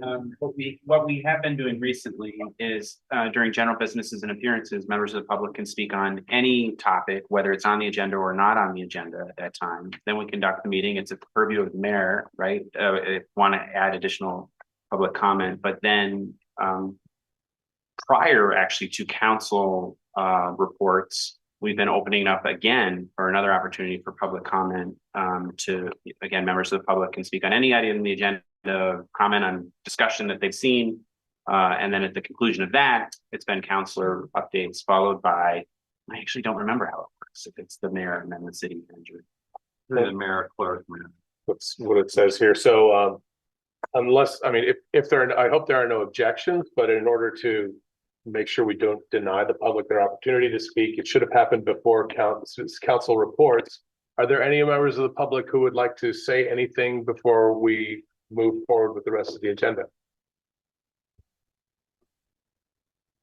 All right, seeing none, we'll move on to the mayor's report. I just want to say, again, I'm grateful for the opportunity to serve.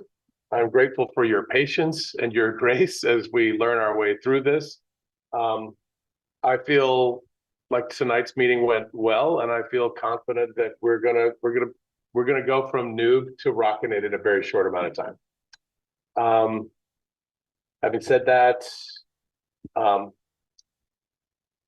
I would like to encourage the public to engage in whatever listening sessions any members of council are offering. Is there a District 2 session coming up soon?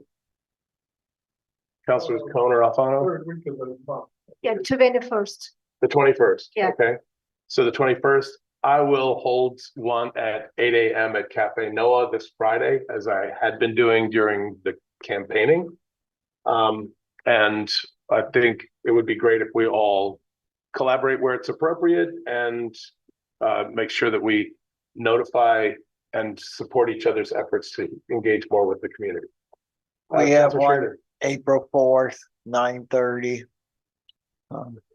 At MESAC here.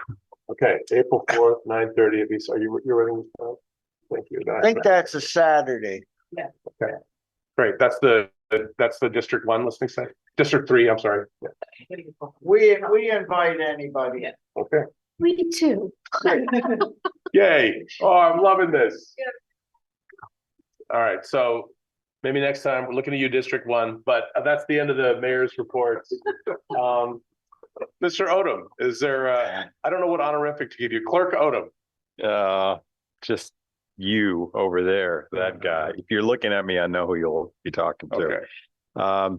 I'll brag for a second since the Save America Act came up that I'm going to be on a panel discussing its impacts at the Election Verification Network conference in Washington next week. So I'm very excited about that. It's folks from Common Cause and the panel moderators of former Secretary of State. So I'm very thrilled that they picked little old me too.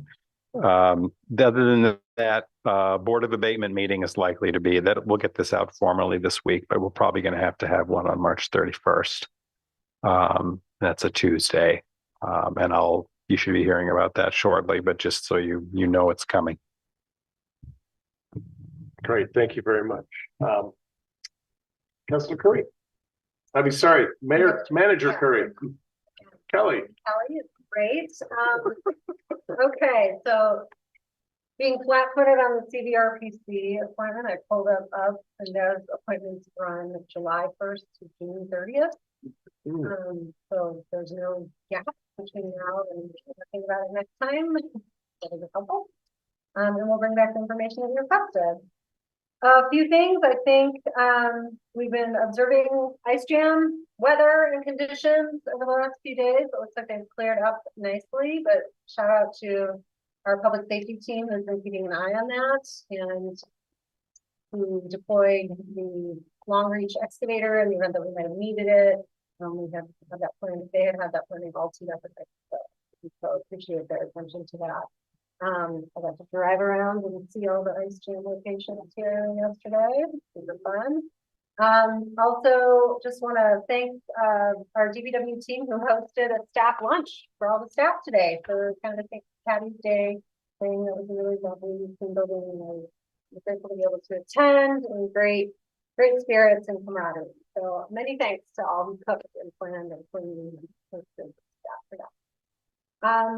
So we are, let's see, as the weather has gotten warmer, as you've heard from prior folks in the room, we are starting to see some homeless encampments happening, and so have had to initiate our response to our policy. One time this week, there's a few that are in the state purview that they're responding to as well, and so we are going to be dedicating time with our public safety team to really look at that and think about planning and all that. So that will inform, I think, the work that we would come up with to all of that come back. We're also receiving a bunch of event permits. So now that the weather is getting warmer, folks are planning the spring and summertime events, and so we are looking at those as well. I understand you all have some conversations about event planning policies in the past, which I'm coming up to speed on, and then also, you know, trying to take lessons learned from emergency response from some of the events that had to be cleared and evacuated last summer, and really start to get organized internally on how we plan for those, and then collaborate with partners who are as well. We are starting our initial interviews for first round finance director. I think next week we have our time carved out, and so hoping to still continue that. We still welcome last minute applications. We've not closed the process at this point. I think one of our last finance directors, I'm told, was sort of a last minute entry and being the right candidate. For that, and then I will see you all tomorrow night at the Country Club Road event. Looking forward to meeting more members of the community, and I don't have a formal role. I will just sort of be helping make sure people know how to fill out the form and engage. And then I wanted to, something that the mayor and I have talked about a little bit is just making some updates to how the agendas are organized. I don't want to dive into discussion about this right now, but I can pass this out or send it out by email. What he has proposed some amendments to the kind of opening language for meeting logistics and introductions. And then I have proposed maybe how we group some things so it's very clear for your work, for members of the public, putting items that require public hearing first, action items after that, and then kind of workshop discussion items towards the end. So that would let you know the folks get their business done earlier and then head out. And then also, if we start to fatigue and get tired, we'll be taking care of our action at the top of the agenda. And so just proposing these for consideration. If they're helpful, these are your agendas. You know, here to just help make this work for you all.